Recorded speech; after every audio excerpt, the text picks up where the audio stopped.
ఊహకు అందని ప్రేమ నా యేసు ప్రేమ, వెలకు అందని ప్రేమ నా యేసు ప్రేమ.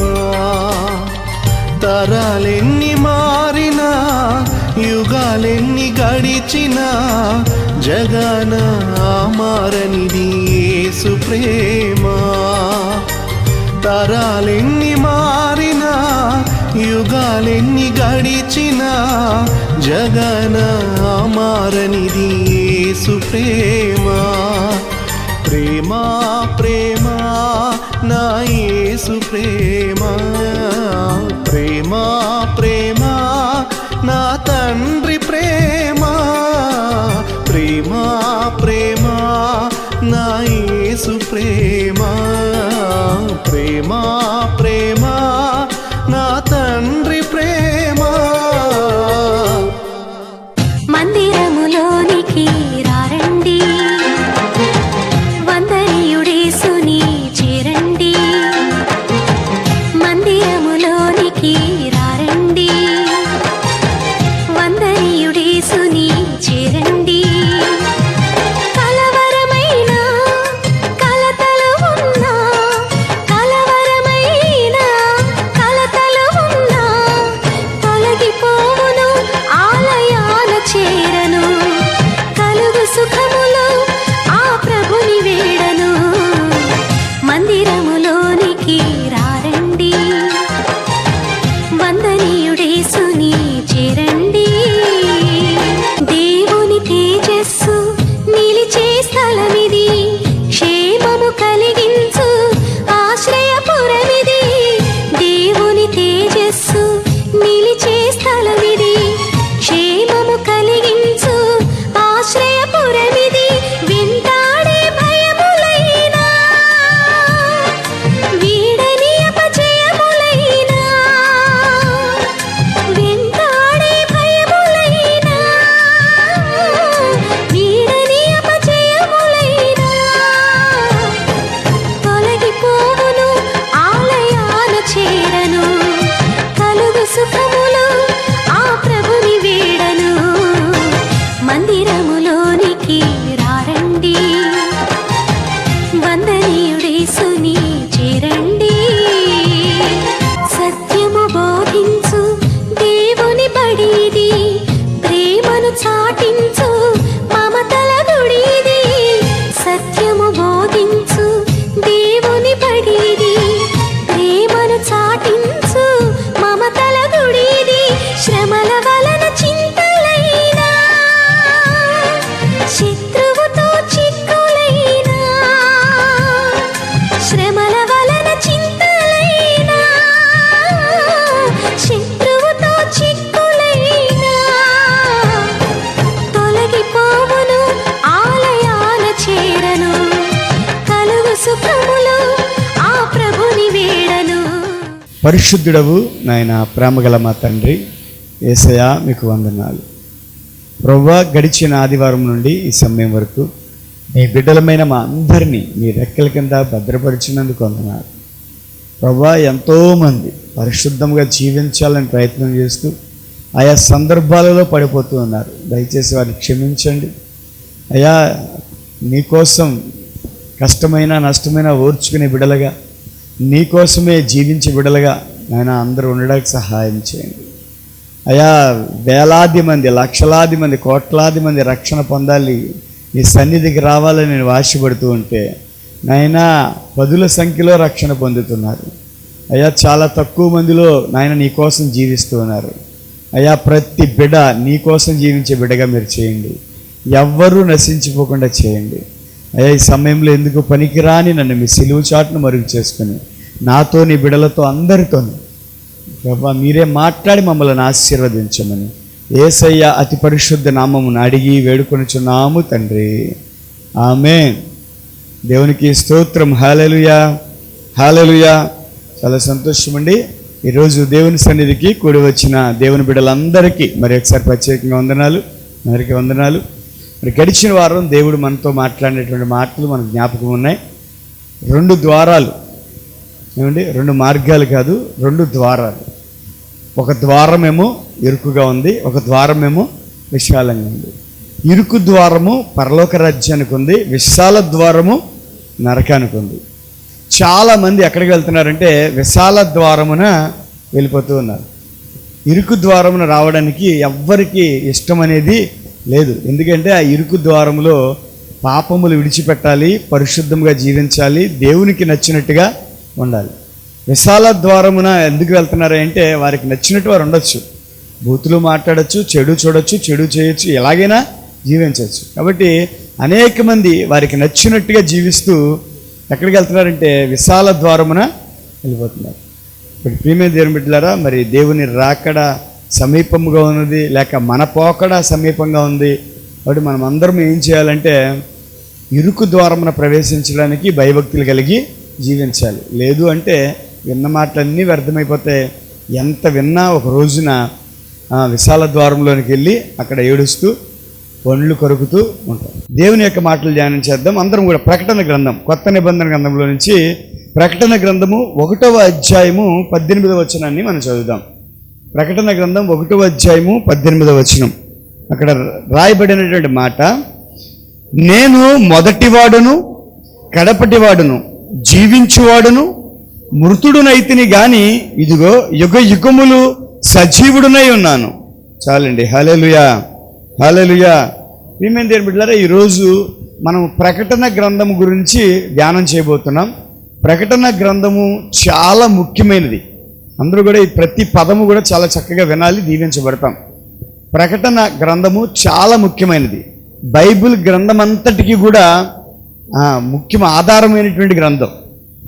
ఈ ప్రకటన లేకపోతే ప్రియమైన దేవుని బిడ్డలారా, ఫ్యూచర్లో జరగబోయేది ఏది కూడా మనకు తెలియదు.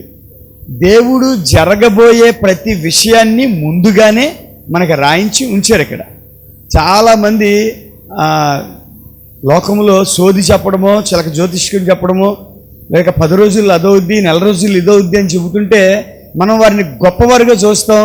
ఒకవేళ ఆ చెప్పింది జరిగితే అబ్బో అందరూ పదండి అక్కడికి అని చెప్పి వెళ్తూ ఉంటాం. అంటే లోకంలో చిన్న చిన్నవి తాత్కాలికమైనవి, పెళ్ళొద్దనో, పిల్లోడు పుడతాడనో, ఇల్లు కడతావనో అని ఎవరెవరో చిన్న చిన్నవి చెబుతూ ఉంటే ఒకవేళ అవి జరిగితే వారిని గొప్పవారుగా చూస్తున్నాం. కానీ ప్రియమైన దేవుని బిడ్డలారా, అసలు సర్వ సృష్టిలో ఏం జరగబోతుంది, ఎవరు నరకానికి వెళ్ళబోతున్నారు, ఎవరు పరలోకానికి వెళ్ళబోతున్నారు, రానున్న రోజుల్లో జరగబోయే సంగతులు అన్నిటినీ కూడా దేవుడు ముందుగా ఊహ కాదు, కల్పితం కాదు, ఒక వ్యక్తికి కనబడి చూపించి రాయించినటువంటి మాటలు, అద్భుతమైనటువంటి మాటలు. హల్లెలూయా. లోకంలో చాలామంది జరగబోయేది మేము చెప్పాము, లేకపోతే యుద్ధాలు వస్తాయని చెప్పాం, భూకంపాలు వస్తాయని చెప్పాం, కరువులు వస్తాయని చెప్పాం అని వారు చెబుతూ ఉంటే అదిగో ఫలానా వ్యక్తి చెప్పాడు, జరిగింది కాబట్టి ఆయన గొప్పవాడు అని అంటున్నాం.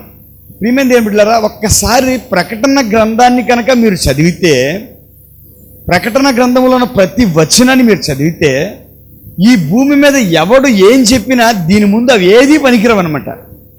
కరువు వస్తుందని చెప్పినా, భూకంపం వస్తుందని చెప్పినా, లేకపోతే అది జరుగుద్ది ఇది జరుగుద్ది అని మన కళ్ళ ముందు కొన్ని చెబుతూ ఉంటే అవి జరిగిపోయినాయి, బాబోయ్ ఆయన గొప్పోడు, అది ఇది అంటున్నాం కదా.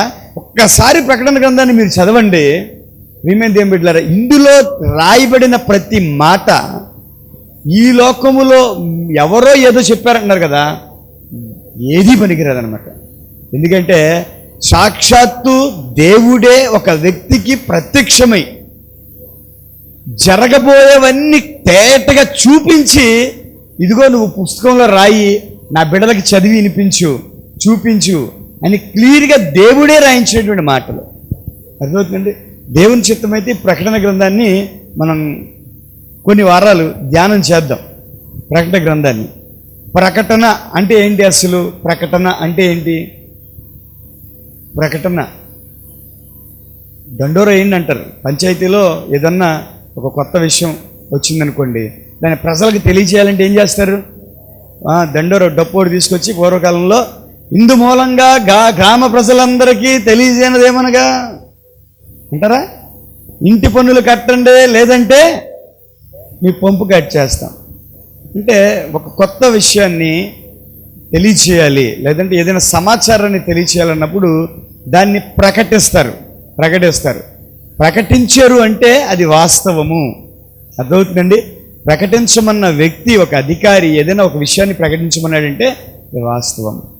ఇక్కడ బైబిల్ గ్రంథములో చాలా గ్రంథాలు ఉన్నాయి. ఒక్కొక్క దానికి ఒక్కొక్క పేరు ఉంటుంది. ఉదాహరణకి మత్తయి అని ఉందనుకోండి, మత్తయి అనే వ్యక్తి రాశాడు. మార్కు అని ఉంటే మార్కు అనే వ్యక్తి రాశాడు. అర్థమవుతుంది? లోకాను ఉంటే లోకాను వ్యక్తి రాశాడు. అపోస్తులు అని ఉంటే అపోస్తులు, ఆ 12 మంది శిష్యులు ఆ చేసిన కార్యాలు, అపోస్తుల కార్యాలు అంటే ఆ 12 మంది శిష్యులు చేసిన కార్యాలు అన్నమాట, పనులు ఇక్కడ రాశారు. ఇలాగ ఒక్కొక్క పుస్తకాన్ని ఒక్కొక్కరు రాసినట్టుగా మనం చూస్తాం. అంతేనా? అంతేకాదు, ఈ మత్తయి అనే ఆయన ఏం రాశాడో అవి ఆ భూమి మీద యేసయ్య ఉన్నప్పుడు జరిగినటువంటి కార్యాలన్నిటినీ ఆయన చూసిన వాటిని రాశాడు. మార్కు ఆయన చూసి రాశాడు. అలాగా కొంతమంది ఆయన చూసి రాశారు. అలా పాత నిబంధనలో అప్పుడప్పుడు దేవుడు కొంతమంది న్యాయాధిపతులకు కానీ ప్రవక్తలకు కానీ దర్శనమిచ్చి, ఇదిగో ఇది ప్రజలకు చెప్పు, ఇది రాయి అని చెప్పినప్పుడు అవి వాళ్ళు రాశారు. కానీ ప్రకటన అలా కాదండి. ప్రకటన టోటల్ డిఫరెన్స్ అన్నమాట. ఏంటి డిఫరెన్స్ అంటే, ప్రియమైన దేవుని బిడ్డలారా, మత్తయి అక్కడ చూసింది రాశాడు. ఉదాహరణకి ఇక్కడ మీరు అందరూ వచ్చారు, ఇంటికి వెళ్ళిన తర్వాత చర్చిలో ఏం జరిగింది అంటే మీరు చెప్తారు, పాస్టర్ గారు నిలబడ్డారు, తల కోటేశారు, ఒక లైట్ వేశారు, ఫ్యాన్లు వేసుకోలేదు, వాళ్ళు చలిగా ఉంది. ఇలాగా చూసినవి ఎలాగైతే చెప్తారో మత్తయి, మార్కు, లోక, యోహాను వీళ్ళందరూ కూడా యేసయ్య భూమి మీద ఉన్నప్పుడు జరిగినటువంటి విషయాల్ని చూసిన వాటిని రాశారనమాట. గుడ్డోని యేసయ్య స్వస్థపరిచాడు, కుంటోని స్వస్థపరిచాడు, 2 చేపలు 5 రొట్టెల్ని 5,000 మందికి పంచాడు, కాబట్టి యేసయ్య గొప్పోడు అని చూసిన వాటిని రాశారు. కానీ ప్రకటన గ్రంథము అలా కాదండి.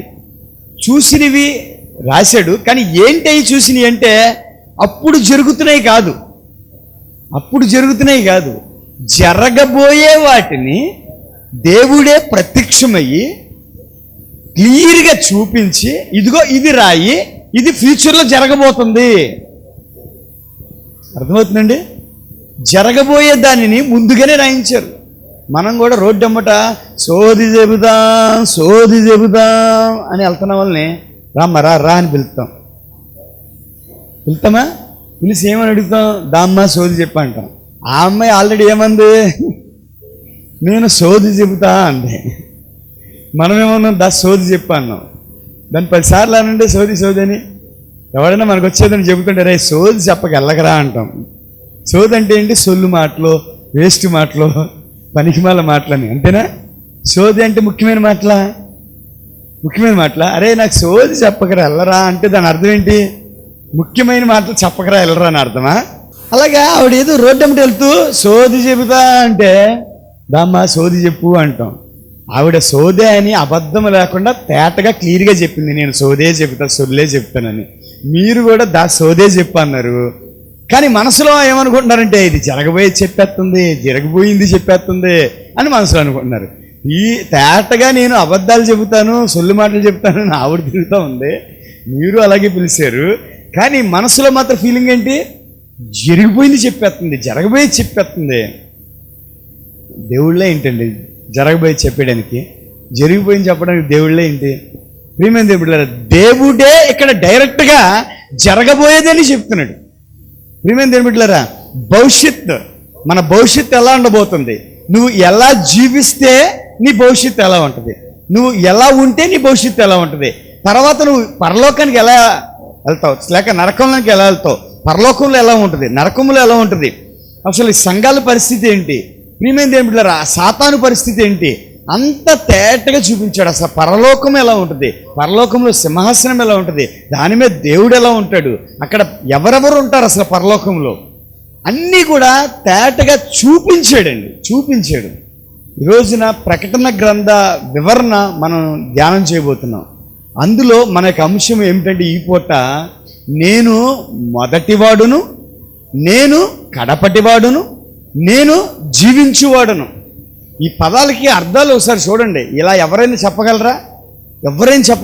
నేను మొదటివాడును అంటే ఇంకా నాకన్నా మొదట ఇంకెవరు కూడా లేరు. ఇంకా ఆయనకన్నా మొదట ఒక ఆయన ఉంటే ఈయన చెప్పింది అబద్ధం అవుద్ది. నేను మొదటివాడును, నేనే మొదటివాడును. దీన్నే గ్రీకు భాషలో 8వ వచనంలో కూడా రాసి ఉంది, అల్ఫాయు ఒమేగాయు నేనే. అల్ఫాయు ఒమేగాయు నేనే అంటే వర్తమాన భూత భవిష్యత్ కాలములలో ఉండువాడును నేనే.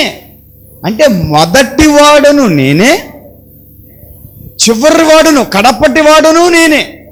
నా తర్వాత ఇంక ఉండేవాడు కూడా లేడు. మొదట నేనే, చివర నేనే, జీవించువాడును నేనే. ఏమేం దేవుని బిడ్డలారా, ఇటువంటి గొప్ప దేవుడు ఎవరన్నా ఉన్నారా చెప్పండి. మనమందరము కూడా యేసయ్యను గురించి ఏమనుకుంటామంటే తెలియక మాట్లాడే మాటలు 2000 సంవత్సరాల క్రితమే కదా ఆయన వచ్చాడు, అంతకు ముందు ఉన్న దేవుళ్ళు చాలామంది ఉన్నారు, మేము వారిని ఆరాధిస్తామంటారు. 2000 సంవత్సరాల క్రితం ఆయన భూలోకానికి మాత్రమే వచ్చాడు, అంతకు ముందు లేడు అని కాదు. మానవ శరీరాన్ని ధరించుకుని మనలను రక్షించడానికి పరలోకాన్ని విడిచిపెట్టి వచ్చాడు. అంటే ఇక్కడికి రాకమునుపు ఆల్రెడీ ఉన్న దేవుడు తన మహిమను విడిచిపెట్టి, తన అధికారమును విడిచిపెట్టి ఒక రిక్తుడిగా, ఒక మానవుడిగా ఈ భూలోకానికి మనకి కనబడే విధంగా, మనకి వినపడే విధంగా, మనం టచ్ చేసే విధంగా, మనకి స్తోమతకి, మన స్థాయికి సెట్ అయ్యే విధంగా ఆయన వచ్చాడు. లేదంటే దేవుడిని ఎవ్వరూ చూడలేరు. దేవుడిని చూచిన నరుడు ఎవడూ లేడు. దేవుడు స్వరమును కూడా మనం వినలేం. ఆయన మనకి వినిపించే విధంగా ఆయన సౌండ్ తగ్గించుకుని మాట్లాడితే మనకి వినబడుద్ది తప్ప, ఆయన స్వరముతో ఆయన మాట్లాడితే అసలు మొత్తం బాంబు పేలితే ఎలా పేలిపోద్ది అలా పేలిపోతాం మనం. ఆయన తన స్వరమును తగ్గించుకుని మనకి వినబడేలాగా, ఏమైంది ఏం బిడ్డలారా, అర్థమయ్యేలాగా మాట్లాడుతున్నాడు. మనకి కనబడాలి అంటే ఆయన వెలుగును మనం చూస్తే కళ్ళు పేలిపోతాయి. ఒకసారి సూర్యుడిని మనం చూడగలమా? 2 సెకండ్లు చూడండి, 2 సెకండ్లు రెప్పేయకుండా అలా సూర్యుని చూడగలమా? చూడలేం. ఆ వెలుగు మీ కంటిని చూడనివ్వదు, వెంటనే కళ్ళు తిప్పేస్తాం. అంటే దేవుడు సృష్టించిన ఆ సూర్యుడిని 2 సెకండ్లు మనం చూడలేం. అలాంటిది సర్వ సృష్టికర్త అయినటువంటి ఆ దేవుని వెలుగును మనం చూడగలమా? మనం చూడలేం. దేవుని బిడ్డలారా, అటువంటి గొప్ప దేవుడు చెప్తున్న మాట నేను మొదటివాడును, నేనే చివరివాడును, నేనే జీవించేవాడును, ఆల్ఫా నేనే, ఒమేగా నేనే. అంటే వర్తమాన భూత భవిష్యత్ కాలములలో ఉన్నవాడును నేనే. అంటే అటువంటి గొప్ప దేవుణ్ణి మనం కలిగి ఉన్నాం. కాబట్టి మనం దేనికి నిరాశపడవలసిన అవసరం లేదు. ఏది అవసరమైనా మనం ప్రార్థన చేయడమే. ప్రభువా, నీవు తప్ప ఎవరు లేరు తండ్రి, సర్వశక్తిమంతుడు నీవేనయ్యా, నీకు అసాధ్యమైనది ఏదీ లేదు తండ్రి. అయ్యా, నా పరిస్థితి మీకు తెలుసు, నేను ప్రార్థన చేస్తున్నా, నాకు సహాయం చేయండి అంటే ఆయన చేయలేదంటే ఏదీ లేదండి. ఎందుకంటే ప్రియమైన దేవుని బిడ్డలారా, సర్వ సృష్టిని కలిగించినవాడు ఆయనే, మిమ్మల్ని కలిగించింది ఆయనే, నన్ను పుట్టించింది ఆయనే. కాబట్టి ఈరోజు అటువంటి గొప్ప దేవుడు తన బిడ్డలకి జరగబోయేదాన్ని తెలియజేస్తున్నాడు. బాగా అర్థం చేసుకోండి. దేవుడు ఏది రహస్యంగా ఉంచాడండి, ఏది కూడా రహస్యంగా ఉంచాడు, ప్రతిదీ కూడా రివీల్ చేస్తాడు. ఉదాహరణ చెప్పాలంటే, మీకు పెద్ద వయసు వచ్చింది అనుకుందాం, ఎవరికైనా మీకు 1 ఎకరం 2 ఎకరాల పొలం ఉందనుకుందాం, మీకు పెద్ద వయసు వచ్చేసింది. ఇంతవరకు కూడా ఆ కాగితాలు కానీ, లేక ఆ డబ్బులు కానీ, ఆ బంగారం కానీ వీడికి చెబితే, లేకపోతే ఈవిడికి చెబితే పాడు చేస్తానో, లేకపోతే అమ్మేస్తారనో, లేకపోతే నాశనం చేస్తారనో అలా అనిపించి మనం ఎవ్వరికీ తెలియకుండా వాటిని దాచిపెడతాం. సహజంగా ఎవరైనా సరే దాచిపెడతాం. దాన్ని ఎక్కడ దాచిపెడతాం? బ్యాంక్ లాకర్లోనే పెడతాం, లేకపోతే బంధువుల ఇళ్లలో పెడతాం, చుట్టాల ఇళ్లలో పెడతాం, లేకపోతే మన ఇంట్లోనే రహస్య ప్లేసుల్లో పెడతా ఉంటాం. కానీ ఎప్పుడైతే చివరి దినాలకు వచ్చేసామో, ఇంకా ఎప్పుడో చనిపోతాం మనకు తెలియదు అన్న టైంలో, అప్పుడు అయ్యో నేను చనిపోతే ఇవేమైపోతాయి, కనపడవు, ఇంకా వాళ్ళకి ఉపయోగపడవు, వాళ్ళు బాధపడతారు, కాబట్టి నేను ఇప్పుడు చెప్పాలి అని ఆలోచన చేసి వెంటనే ఏం చేస్తాం? ఇదిగో పలానా చోట కాగితాలు ఉన్నాయి, పలానా చోట బంగారం ఉంది, పలానా చోట డబ్బులు ఉన్నాయి అని చెప్తామా లేదా? లేదు, ఇదిగో నేను ఎంతకాలం జీవిస్తాను తెలీదు, నేను వీలునామా రాశాను, ఇదిగో వీలునామా అని ఇస్తామా లేదా? అంటే తండ్రి తన బిడ్డలకి ప్రతిదీ తెలియజేస్తారు. తెలియచేయకపోతే ఒకవేళ సడన్గా ఏదైనా జరిగితే అవి వాళ్ళ సొంతము కావు, ఏమైపోతాయి? పోతాయి. అందుకని ఈ రోజుల్లో చాలా చోట్ల లంకిల బిందులు అవి ఇవి అంటూ ఉంటారు. ఎందుకని? వాళ్ళు తీసుకెళ్ళిపోయి ఎక్కడో తవ్వి దాస్తారు, తీరా చూస్తే వాళ్ళ ఇంట్లో వాళ్ళకి చెప్పేలోపే వాళ్ళు చచ్చిపోతారు. వాళ్ళకి తెలియదు, ఇల్లు చచ్చిపోతారు, అవి వాళ్ళు ఉండిపోతున్నాయి అనమాట. పూర్వకాలం రాజుల కాలంలో లేక యుద్ధాలకు వెళ్ళేటప్పుడు ఉన్న బంగారం అంతా ఒకవేళ ఓడిపోతే దోసేసుకుంటారేమో అని చెప్పి ఎక్కడో చోట ఒక బిందులో పెట్టేసి భూమిలో కప్పేసి యుద్ధానికి వెళ్ళేవాళ్ళు. వెళ్తా అయినా ఇంట్లో ఉన్న వాళ్ళకి చెప్పాలి కదా, వాళ్ళు చెప్పరు, యుద్ధానికి వెళ్ళిపోతారు. తీరా చూస్తే అక్కడ ఏమవుతారు, చచ్చిపోతారు. అవి అక్కడ ఉండిపోతాయి. ప్రియమైన దేవుని బిడ్డలారా, ఒక ముఖ్యమైన విషయాన్ని ఖచ్చితంగా మనం ఇంకొకరికి తెలియజేస్తాం, మన కుటుంబ సభ్యులకి. అలాగే దేవుడు తన బిడ్డలకి ముఖ్యమైన విషయాలు ప్రతిదీ కూడా తెలియజేస్తాడు. ఏది కూడా సీక్రెట్గా ఉంచడండి.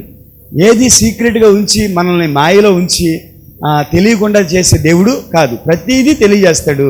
కానీ మనమే అది అర్థం చేసుకోక ఇప్పుడు కాదులే, అవి తర్వాత ఇప్పుడు జరుగుతాయిలే, ఏమవుద్దులే అని మనం విడిచిపెడతా ఉంటాం.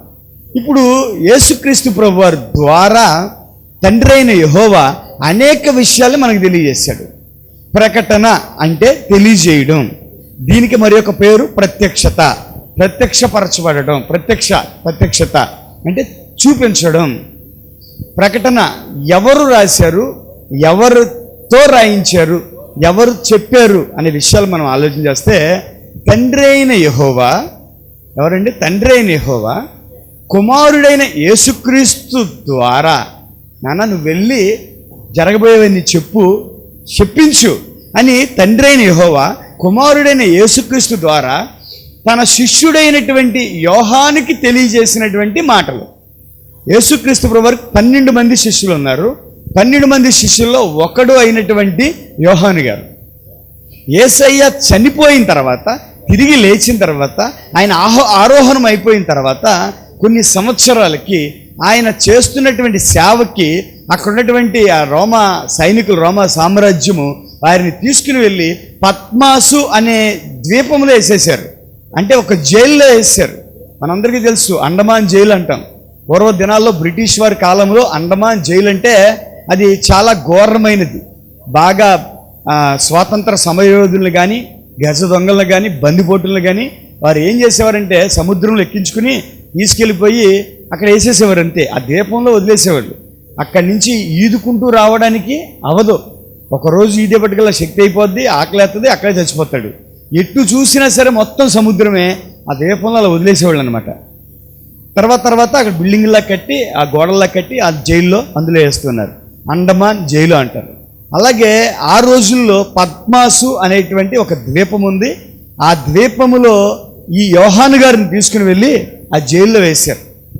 అంటే యేసయ్యని నమ్ముకున్న కారణం చేత, యేసయ్య మాటలు ప్రకటిస్తున్న కారణం చేత యోహాను గారిని ఏం చేశారు, తీసుకుని వెళ్ళి జైల్లో వేశారు. అది ఈ రోజుల్లో మనలో ఎవరికైనా అలాంటి పరిస్థితి కలిగితే ఏం చేస్తాం? యేసయ్యని నమ్ముకుంటే జైల్లో వేశారు, యేసయ్యని నమ్ముకున్నందుకే వేశారు. కాబట్టి యేసయ్యని వద్దు బాబు, మీరు నమ్ముకోవద్దురా, నేను ఎలాగో పోయాను, మీరన్నా బయట ఉండండి, మీరన్నా బాగుండండి అని మనం మన కుటుంబ సభ్యులకు చెప్పేస్తాం. కానీ యోహాను గారు దేవుని కోసము దేనికైనా సరే సిద్ధపడ్డాడు. తీసుకుని వెళ్ళి జైల్లో వేసినా సరే ఆయన దేవుడి కోసమే ప్రార్థన చేస్తున్నాడు, దేవుడి కోసమే నిలబడ్డాడు. నేను యేసయ్యని విడిచిపెడతానన్న మాట అనలేదు. కాబట్టి దేవుడు యోహాను గారిని సెలెక్ట్ చేసుకున్నాడు. యోహానుకి నేను అనేక విషయాలు చూపించాలనుకున్నాడు. యోహాను చేత రాయించాలనుకున్నాడు. రాయించినటువంటి మాటల్ని అనేక మందికి పంపించాలనుకున్నాడు. ఆ రోజుల్లో ఉన్నటువంటి సంఘములు ఎన్ని అంటే 7 సంఘాలు. ఈ రోజున ఈ ఊర్లో ఒక సంఘం ఉంది కదా, మన సంఘం పేరు ఏంటంటే హెవెన్ ప్రేయర్ హౌస్. ఇలాగా ఒక్కొక్క ఊర్లో 10 సంఘాలు ఉంటాయి, ఒక్కొక్క ఊర్లో 20 ఉంటాయి. ఒక ఏలూరు అనే దాన్ని తీసుకుంటే 100 సంఘాలు ఉంటాయి. హైదరాబాద్ అనేది తీసుకుంటే 500 సంఘాలు ఉంటాయి.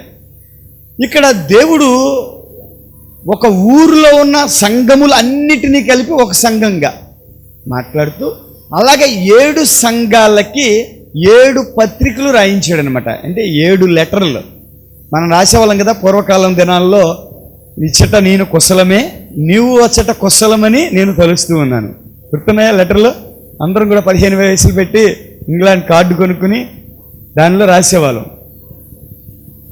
అలాగా 7 ప్రాంతాలలో ఉన్నటువంటి 7 సంఘాలకి దేవుడు రాయించినటువంటి మాటలు. ఒక్కొక్క ప్రాంతములో ఒక్కొక్క సంఘము ఒక్కొక్క అలవాట్లు కలిగి ఉంది.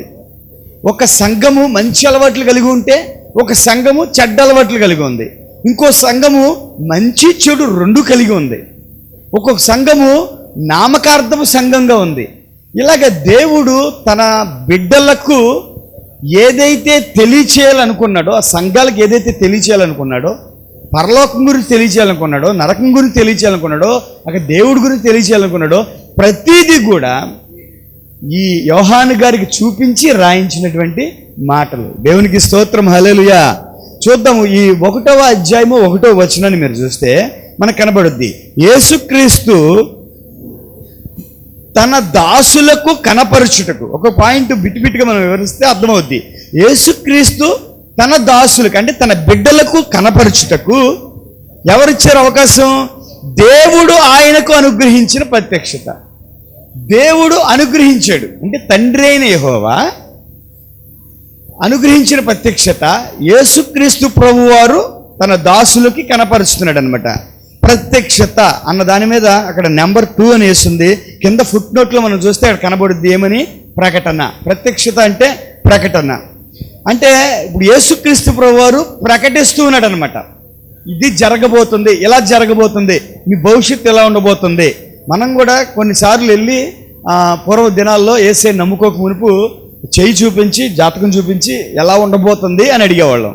వాళ్ళు చెప్పేవారు, ఆ 7 నాళ్ళ శని ఉందో, లేకపోతే ఈ ఉంగరం పెట్టు, లేకపోతే ఆ సంవత్సరం తర్వాత నీకు బాగుంటుంది అని. మనం ఏం చేసేవారం అంటే ఆ సంవత్సరం ఎప్పుడు వస్తుందా అని ఎదురు చూసేవాళ్ళం, ఆ నెల ఎప్పుడు అయిపోద్దని ఎదురు చూసేవాళ్ళం, లేకపోతే ఉంగరం పెడితే ఎప్పుడు కలిసి వస్తుందని ఎదురు చూసేవాళ్ళం. అంటే జరగబోయేది చెప్పినప్పుడు అది ఎప్పుడు జరుగుద్దని మనం ఆలోచన చేస్తూ ఉంటాం. అలాగే ఇక్కడ యేసుక్రీస్తు ప్రభువారు జరగబోయే దానిని మనకు తెలియజేశాడు. అవి ఇప్పుడు ఎప్పుడు జరుగుతాయని మనం ఎదురు చూడాలి. ఒకవేళ చెడు జరగబోతుందని చెబితే మనం ఏం చేయాలి? ఆ చెడు జరగకుండా ఎలా జీవించాలో అలా జీవించాలి. మంచి జరగబోతుందని చెబితే మంచి ఎలా జీవిస్తే జరుగుద్దా అని అలా మనం జీవించాలి. దానికోసం తెలియజేశాడు. అంతేగాని మనం నాశనం అయిపోవాలనో, లేకపోతే ఆయన అనుకున్నదే జరగాలనో అక్కడ దాని ఉద్దేశం అది కాదు. మీరు ఇలా ఉంటే ఎలా జరుగుద్ది, ఇలా ఉంటే ఎలా జరుగుద్ది, కాబట్టి ఎలా ఉండండి అని తెలియజేయడానికి అనమాట. అర్థమవుతుందండి. కానీ జాతకాలలో మనం చూపించుకునే జాతకాల్లో అలా ఉండదు. మీరు ఏ జాతకం దగ్గరికైనా వెళ్ళండి, చాలామంది వెళ్ళిన వారే, అందరూ వెళ్ళిన వారే నాతో సహా. ఎవడైనా సరే నాకు కలిసి రాలేదని వెళ్ళి ఇలా చేయి చూపించినా, నక్షత్రం చెప్పినా, లేకపోతే మన డేట్ ఆఫ్ బర్త్ ఇచ్చినా, వాడు చెప్పేది ఏంటంటే ఈ రాయి పెట్టు అంటాడు, ఈ రంగు బట్టలే అంటాడు, లేక ఈ వ్యాపారం చేయి అంటాడు, లేకపోతే ఈరోజు క్రాప్ వేయించుకు అంటాడు, లేకపోతే ఎలా ఉండు అంటాడు. అంతేనా? ఉంగరం పెట్టు అంటాడు, బట్టలు ఇయ్య అంటాడు, లేకపోతే తూర్పు గుమ్మానికి ఇల్లు మారు అంటాడు. ఇలాంటివి చెప్తారు. అంతేనా? కానీ నువ్వు ముందు మాను, నువ్వు వ్యభిచారం మాను, నువ్వు త్రాగుడు మాను, నువ్వు దొంగతనం మాను, అప్పుడు నీకు కలిసి వస్తుంది అని ఏ జాతకమోడైనా నాకు చెప్పాడు అంటే మీరు చేయి చూపించండి. మీ ఇష్టం, ఛాలెంజ్. చెప్పరు. ఎందుకని? నీ జాతకం మారాలంటే రాయి పెట్టు మారిపోద్ది అంటాడు. నీకు అదృష్టం కలిసి రావాలంటే ఇల్లు మారిపోద్ది అంటాడు. అంతేగాని బాబు పొళ్ళన్నీ అలా గారెలు పెట్టేస్తున్నాయి, ఓకి నవిలేస్తున్నావు, క్యాన్సర్ వచ్చేద్ది, నీ రాశి క్యాన్సర్, నీకే క్యాన్సర్ వస్తుంది ఏంటి. కాబట్టి నువ్వు అది మాను అని చెప్తాడా? నువ్వు ఎంత నవ్వులతో ఉన్నా అది మాను అని చెప్పడు. సిగరెట్ కాలుస్తూ వెళ్ళినా అది మాను అని చెప్పడు. మందు తాగుతూ వాసన వస్తున్నా నువ్వు మాను అని చెప్పడు. ఎంతసేపు బట్టలు ఏ రంగు వేసుకోవాలి, నువ్వు ఏ రంగు వంగరాలు పెట్టాలి, ఏ గుమ్మం పెట్టాలి, ఇవే చెప్తారు. కానీ బైబిల్లో ఈ ప్రకటనలో నీ వంగరాల గురించి కానీ, బట్టల గురించి కానీ, గుమ్మాల గురించి కానీ చెప్పడు. ఏం చెప్పబోతున్నాడంటే నువ్వు ఎలా జీవిస్తే నీకు ఎలా ఉండబోతుంది జీవితం, నువ్వు ఎలా జీవిస్తే ఎలా బాధలు పడబోతున్నావు, నీ ప్రవర్తన ఎలా ఉంటే నీకు ఎలా కలిసి వస్తుంది, ఈ విషయాలు ఉంటాయి ఇక్కడ. మరి ఏది ముఖ్యమైంది చెప్పండి? ఇదే కదా ముఖ్యమైంది. కాబట్టి ఇప్పుడు దేవుడు ఏమి ప్రకటన చేయబోతున్నాడు అంటే నీ జీవితాన్ని మార్చుకో అని ప్రకటన చేయబోతున్నాడు. నీ జీవితాన్ని సరి చేసుకో అని ప్రకటన చేయబోతున్నాడు. దీన్ని ఎవరైతే చేసుకుంటారో వారి జీవితం అద్భుతం అండి, అద్భుతం. ఇప్పుడు విన్నాను, ఏ రాయి పెట్టలేదు. సమస్య వచ్చింది, సమస్య వెళ్ళిపోయింది. సమస్య రాకముందు రాయలేదు, సమస్య ఉన్నప్పుడు రాయలేదు, సమస్య పోయినప్పుడు రాయలేదు. అర్థమవుతుందా? ఏదన్నా పెట్టుకుంటే పోయిందా చెప్పండి? లేదు. ప్రియమైన దేవుని బిడ్డలారా, బైబిలు ఈ కంటికి కనపడే పనులు చేయండి మీకు ఆశీర్వాదం కలిసి వస్తుందని చెప్పదు. కంటికి కనపడని పనులు చేయండి ఆశీర్వాదం వస్తుందని చెప్పుద్ది. ఏంటికి కంటికి కనపడనివంటే నీ ప్రవర్తన, నీ మార్పు, నీ హృదయంలో దేవునికి ఇచ్చే స్థానము, నీ పరిశుద్ధత, దానిని బట్టి మీ ఆశీర్వాదం అనేది ఉంటుంది అని వాక్యం తెలియజేస్తుంది. కాబట్టి ప్రియమైన దేవుని బిడ్డలారా, ఇప్పుడు యేసుక్రీస్తు ద్వారా తండ్రి అయిన యెహోవా యోహాను గారికి కొన్ని చూపించబోతున్నాడు. చూపించినవే ఆయన ఇప్పుడు రాయబోతున్నాడు. దాని ప్రకారం మనం మారాలి. ఇప్పుడు రేపు వారం దేవుని చిత్తమైతే రేపు వారం నుంచి ఒక్కొక్క సంఘానికి దేవుడు రాసినటువంటి మాటలు మనం ధ్యానం చేస్తాం. అక్కడ ఏ సంఘానికి రాశాడో ఆ సంఘానికి అని అనుకోకూడదు, అవి మనకు కూడా. బైబిల్లో ఏ మాట అయితే రాశాడో అది ఎవరికో అనుకోకూడదు, అది నాకు అన్నప్పుడే మనం పాటిస్తాం. అది ఎవరికో అనుకుంటే, అది ఫిలదెల్ఫియా సంఘానికి, అది పెర్గమా సంఘానికి, అది స్వర్మా సంఘానికి అనుకుంటే నాకు కాదు అనుకుంటాం. ఆ రోజుల్లో ఉన్న సంఘాలు అవి, ఆ రోజుల్లో ఉన్న సంఘాలు చేస్తున్న పనులు అవి. ఈ రోజున సంఘాలు విస్తరించినాయి, ఇప్పుడు అవే చేస్తున్నారు. కాబట్టి వాటిని మనం పాటిస్తే మనం బాగుపడతాం. కాబట్టి ఇప్పుడు చూడండి, ఇక్కడ ప్రత్యక్షించిన ప్రకటన, ఈ సంగతులు త్వరలో సంభవింపనై ఉన్నవి. ఆయన ఇప్పుడు చూపించబోయేవన్నీ కూడా త్వరలో సంభవింపనై ఉన్నవి. ఆయన తన దూత ద్వారా వర్తమానము పంపి తన దాసుడైన యోహానుకు వాటిని సూచించెను. అంటే జరగబోయే ప్రతిదీ కూడా యోహాను గారికి చూపించి రాపిస్తున్నటువంటి మాటలు అన్నమాట. తర్వాత 2వ వచనంలో, అతడు దేవుని వాక్యమును గూర్చియు యేసుక్రీస్తు సాక్ష్యమును గూర్చియు తాను చూచినంత మటుకు సాక్ష్యం ఇచ్చును. అంటే యోహాను గారు జైల్లో ఉండి ఏదైతే చూచాడో, ఏదైతే చూపించాడో దానినే రాస్తున్నాడు. సొంత ఊహ కల్పిత కథలు కాదు. బైబిల్ గ్రంథము దేవుని చిత్తము. ప్రకటన గ్రంథం అయితే డైరెక్ట్గా దేవుడే చూపించిన ఆయన చిత్తము. కాబట్టి ఇందులో సున్నా అయినా పొల్లైనా కల్పితం కాదు. అందుకనే కొట్టివేయకూడదు అన్న మాటను మనం చూస్తాం. సున్నా అయినా పొల్లైనా కొట్టేయకూడదని ఎందుకన్నాడు? నా మాటలు నువ్వెందుకు కొట్టేస్తున్నావు? నీకు నచ్చబోతు కొట్టేస్తావా? నీకు నచ్చబోతు చెరిపేస్తావా? కాబట్టి ప్రియమైన దేవుని బిడ్డలారా, చూచిందంతా రాసేసాడంట యోహాను గారు. అక్కడ ఏది ఉందో అది రాశాడు అంతే. అది నీకు నచ్చచ్చు, నచ్చకపోవచ్చు. నువ్వు దాని ప్రకారం జీవిస్తే దీవించబడతావు. 3వ వచనము, సమయము సమీపించినది గనుక ఈ ప్రవచన వాక్యములు చదువువాడును వాటిని విని అందులో వ్రాయబడిన సంగతులను గైకొనువారును ధన్యులు. ఏం చెప్తున్నారు? వినువాడు ధన్యుడు, వాటిని గైకొనివాడు ధన్యుడు. ఎందుకని? విన్నవాడు వాటిని గైకొంటాడు. ఇది మన భవిష్యత్తు అండి. ప్రకటన గ్రంథం అనేది మన భవిష్యత్తు. ఇప్పటి వరకు బైబిల్లో ఉన్న ప్రతి గ్రంథము మన భవిష్యత్తు కాదు. ప్రకటన గ్రంథం మన భవిష్యత్తు. మనం ఏం అవ్వబోతున్నాం, ఎక్కడికి వెళ్ళబోతున్నాం, ఎలా ఉండబోతున్నాం, మన భవిష్యత్తుని మనకు చూపెడుతున్నాడు. కాబట్టి నేను చెబుతున్నాను, మీరు వినండి, పాటించండి, అప్పుడు మీరు అదృష్టవంతులు అనే మాటని మన యోహాను గారు చెప్పడం మనం చూస్తున్నాం. తర్వాత 4వ వచనంలో, యోహాను ఆసియాలో ఉన్న 7 సంఘములకు శుభము అని చెప్పి వ్రాయినది. అంటే 7 సంఘాలకి రాస్తున్నాడు కదా అప్పుడు రాయినది. ఏమని?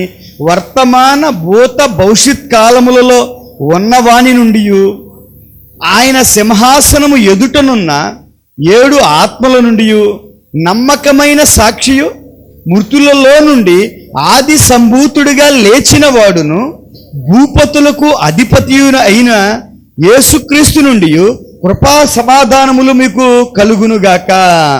అంటే ఎవరికి రాశాడు అనే విషయాన్ని ఇక్కడ తెలియజేస్తున్నాడు. మనం కూడా లెటర్లో పైన రాస్తాం కదా, ఎవరికి అన్నది అక్కడ రాస్తాం. అయ్యా అని ఎవరికి? ప్రిన్సిపల్ గారికి, లేకపోతే కాలేజ్ మాస్టర్ గారికి అని పైన రాస్తాం కదా.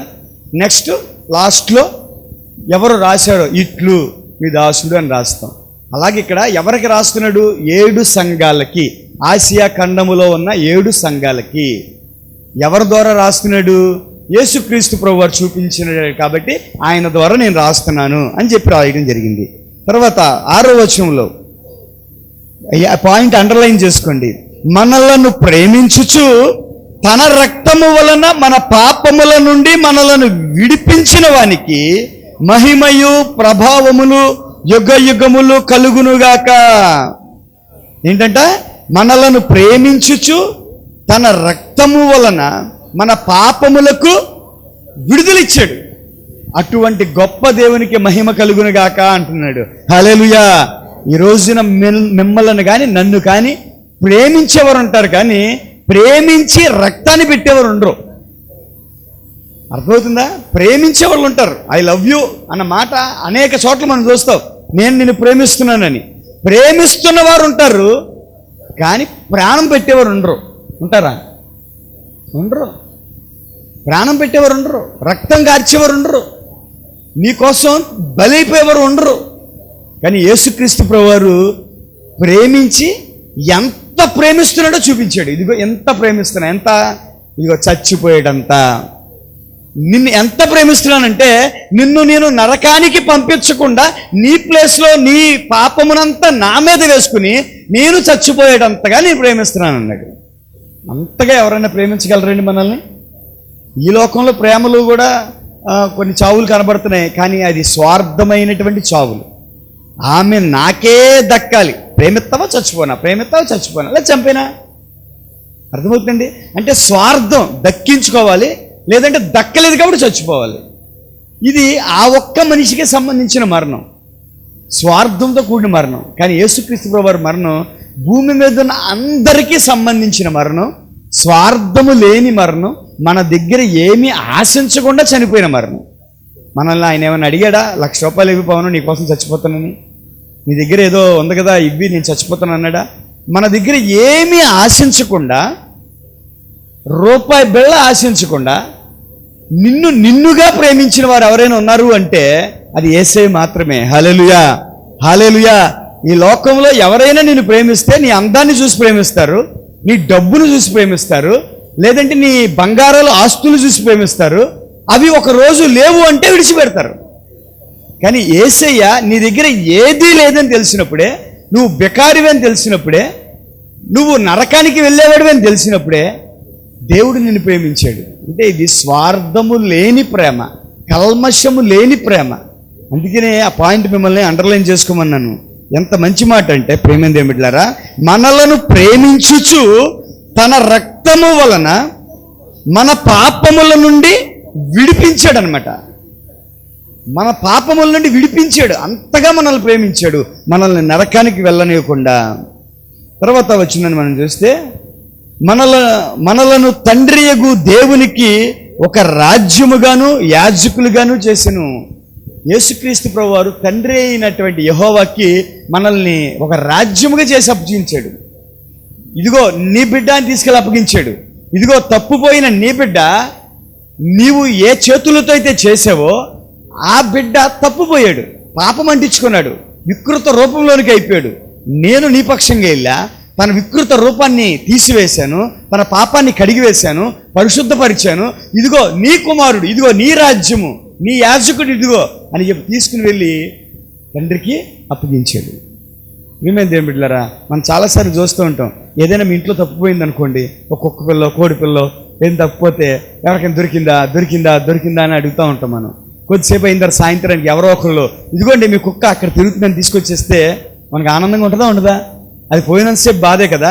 అలాగా తండ్రి అయిన దేవుడి దగ్గర నుంచి మనము పాపం చేసి దూరం అయిపోయి మనం నరకానికి వెళ్తున్నటువంటి స్థితిలో యేసుక్రీస్తు ప్రభువారు ఎంటర్ అయ్యి ఆయన రక్తాన్ని మన మీద వేసి కడిగి పరిశుద్ధం చేసి తిరిగి తీసుకుని వెళ్ళి ఇదిగో నీ కుమారుడు అని అప్పగించాడు తండ్రి అయిన యెహోవాకి. హల్లెలూయా, హల్లెలూయా. కాబట్టి ఈ విషయాలన్నిటినీ కూడా యోహాను గారు చెబుతూ ఉన్నారనమాట. 7వ వచనాన్ని మనం చూద్దాం. ఇదిగో ఆయన మేఘారుడై వచ్చుచూ ఉన్నాడు, ప్రతి నేత్రము ఆయనను చూచును, ఆయనను పొడిచిన వారును చూచుదురు, భూజనులందరూ ఆయనను చూచి రొమ్ము కొట్టుకుందురు. ఆమేన్. ప్రియమైన దేవుని బిడ్డలారా, జరగబోయే సంగతులండి ప్రకటిస్తూ ఉన్నాడు. ప్రకటన అంటేనే తెలియచేయడం. ఆయన మేఘారుడై రావడము పక్క, ఆయన మేఘారుడై రావడం పక్క. ఈ రోజుల్లో చాలామంది మన యూట్యూబ్లో, వాట్సాప్లో చూస్తున్నాం, మేఘాల్లో యేసు ప్రభు కనబడ్డాడు అని చెప్పి. అంతా ఉత్తిదే గ్రాఫిక్స్ అనమాట. యేసే ఫోటో ఉంటుంది చూసారు, మరి రోడ్ల మీద అమ్మే ఫోటో, ఆ ఫోటోని డల్ చేసి కలర్లు తీసేసి ఆ ఫోటోని తీసుకుని వెళ్ళి మబ్బుల్లో పెట్టేసి ఆ చూస్తున్నట్టుగా జనాలందరూ 10 మంది పోగుపడిపోయి గోలగోల కేకలేస్తూ అదే కేకలేస్తే చూస్తున్నట్టుగా ఆ వీడియో తీసి పెట్టేసి అదిగో యేసే మేఘాల్లో కనబడ్డాడు. లేక మబ్బుల్ని అలా అలా ఫోటోషాప్లో ఎడిటింగ్ చేసి ఏసీ రూపంలో మబ్బుల్ని అలా చూపించి అదిగో ఏసీ కనబడ్డాడు. ప్రియమైన దేవుని బిడ్డలారా, ఇవన్నీ గ్రాఫిక్స్. ఒరిజినల్గా రియల్గా నీ కంటికి కనబడే విధంగా క్లియర్గా ఆయన రాబోతున్నాడు. మేఘార్హుడై మేఘముల మీద రాబోతూ ఉన్నాడు. ఇది వాస్తవం, ఇది జరుగుద్ది త్వరలో. ఆయనను పొడిచిన వారు సైతము చూస్తారంట. మరి చచ్చిపోయారుగా పొడిచిన వారు, 2000 సంవత్సరాల క్రితం కదా పొడిచిన వారు ఉన్నారు. పొట్టలో బల్లెంతో పొడిచారు కదా. పొడిచిన వారు సైతము చూస్తారంటే ఏంటి? పొడిచిన వారు అంటే ప్రతిరోజు పొడుస్తున్నవారని అర్థం. ప్రతిరోజు మాటల చేత పొడుస్తూ ఉన్నారు. మీరందరూ కూడా నాకు యేసయ్య వద్దనో లేకపోతే నమ్మి పరిశుద్ధంగా ఉంటాను అని చెప్పి నమ్మించి ఉండకపోవడం ద్వారా అది బల్లెంతో పొడుస్తుమే. మీ అబ్బాయి మీరు చెప్పిన మాట వినకుండా సాయంత్రానికి తాగేసి వస్తూ ఉంటే మీ గుండెల్లో పొడిచినట్టు కాదు అది. సిగరెట్ కాల్చేసి వస్తూ ఉంటే మీ గుండెల్లో పొడిచినట్టు కాదు అది. నిజంగా పొడిచినట్ట చెప్పండి. ఆయనను పొడిచిన వారు అంటే పరిశుద్ధంగా జీవిస్తానని నమ్మి బాప్తీసం తీసుకుని తర్వాత నచ్చినట్టుగా జీవిస్తున్నారు చూసారా, వారందరూ పొడిచినట్టే. అలాగే లోకంలో ఉన్న అనేక మంది అన్యజనులు ప్రియమైన దేవుడు దేవుడి మీద పూర్తి వ్యతిరేకంగా ఉంటారు చూసారా, వారు దేవుని పొడిచినట్టే. ఆయన మేఘారుడే రావడం ఖాయం. పొడిచిన వారందరూ చూస్తారు. ఇంకెవరు చూస్తారు? భూజనులందరూ ఆయనను చూచి రొమ్ము కొట్టుకుందురు. రొమ్ము కొట్టుకుంటారు. అయ్యో మా పాస్టర్ గారు చెప్పారు, యేసేని నమ్మమన్నారు, యేసేని నమ్మితే ఆయన వచ్చినప్పుడు మమ్మల్ని తీసుకుని వెళ్తాడంట మహిమా శరీరముతో అని ఎన్నోసార్లు చెప్పాడు. మైకులు పెట్టాడు, తోరలు పెట్టాడు, ఊరంతా వినబడేడు చెప్పాడు. కానీ మేము నమ్మలేదు, అది నిజం అనుకోలేదు. హల్లెలూయా, హల్లెలూయా. 2 చేతులు చెప్తాం గట్టిగా, హల్లెలూయా. అది నిజము అనుకోలా. ఏమనుకున్నావు? వాళ్ళు ఏదో డబ్బుల కోసం చెప్పుకుంటారులే, వాళ్ళు ఏదో పట్టుకుది కోసం చెప్పుకుంటారులే, వాళ్ళు దాల్దలే అనుకున్నాం. కానీ నిజముగా దేవుడు వస్తాడు అని మేము నమ్మలేదు. కాబట్టి ఏం జరుగుద్ది?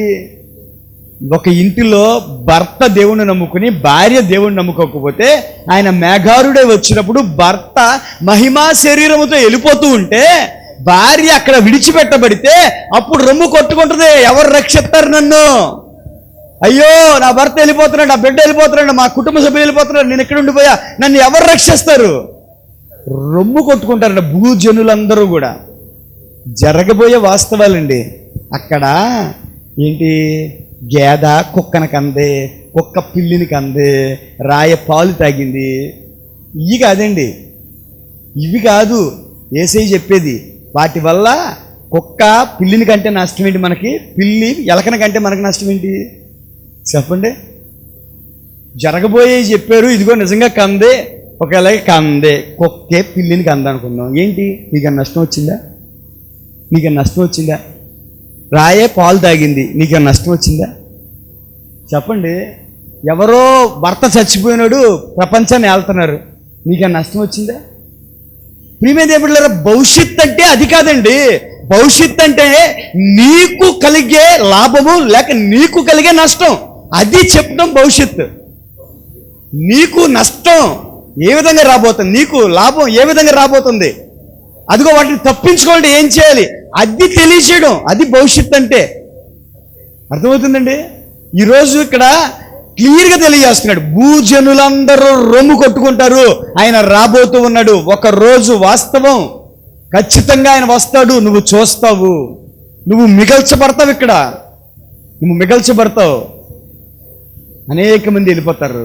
ప్రియమైన దేవుని బిడ్డలారా, ఎక్కడికి వెళ్తారు? ఇరుకు ద్వారమున ప్రవేశించడానికి. ఎంతమంది వెళ్తారు? చాలా తక్కువ మంది వెళ్తారు.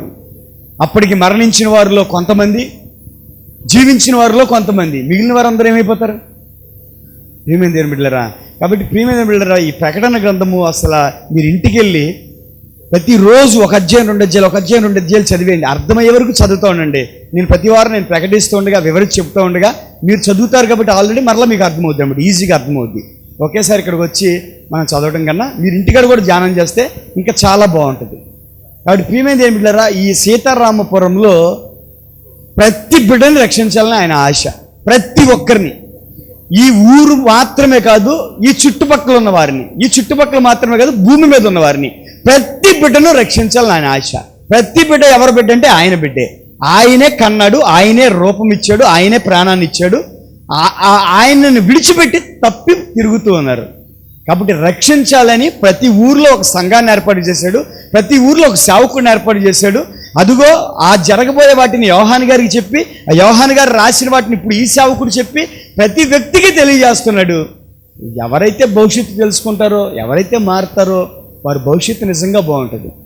వారి భవిష్యత్తు నిజంగా బాగుంటుంది. చాలామంది రూపాయి దాచుకో, అవి 100 రూపాయలు అవుతే ఒక రోజు నీ భవిష్యత్తు బాగుంటుంది అంటారు. అవునా? అందుకనే ఇదివరకు రోజుల్లో మన పోస్ట్ ఆఫీస్కి వెళ్ళి ప్రతిరోజు 10 రూపాయలు దాచుకునేవాళ్ళు. స్కూల్లో కూడా నేర్పిస్తారు, మినీ బ్యాంక్ అని చెప్పి స్కూల్లో ఆ 10th క్లాస్ 8th క్లాస్ దగ్గర నుంచే నేర్పిస్తారు.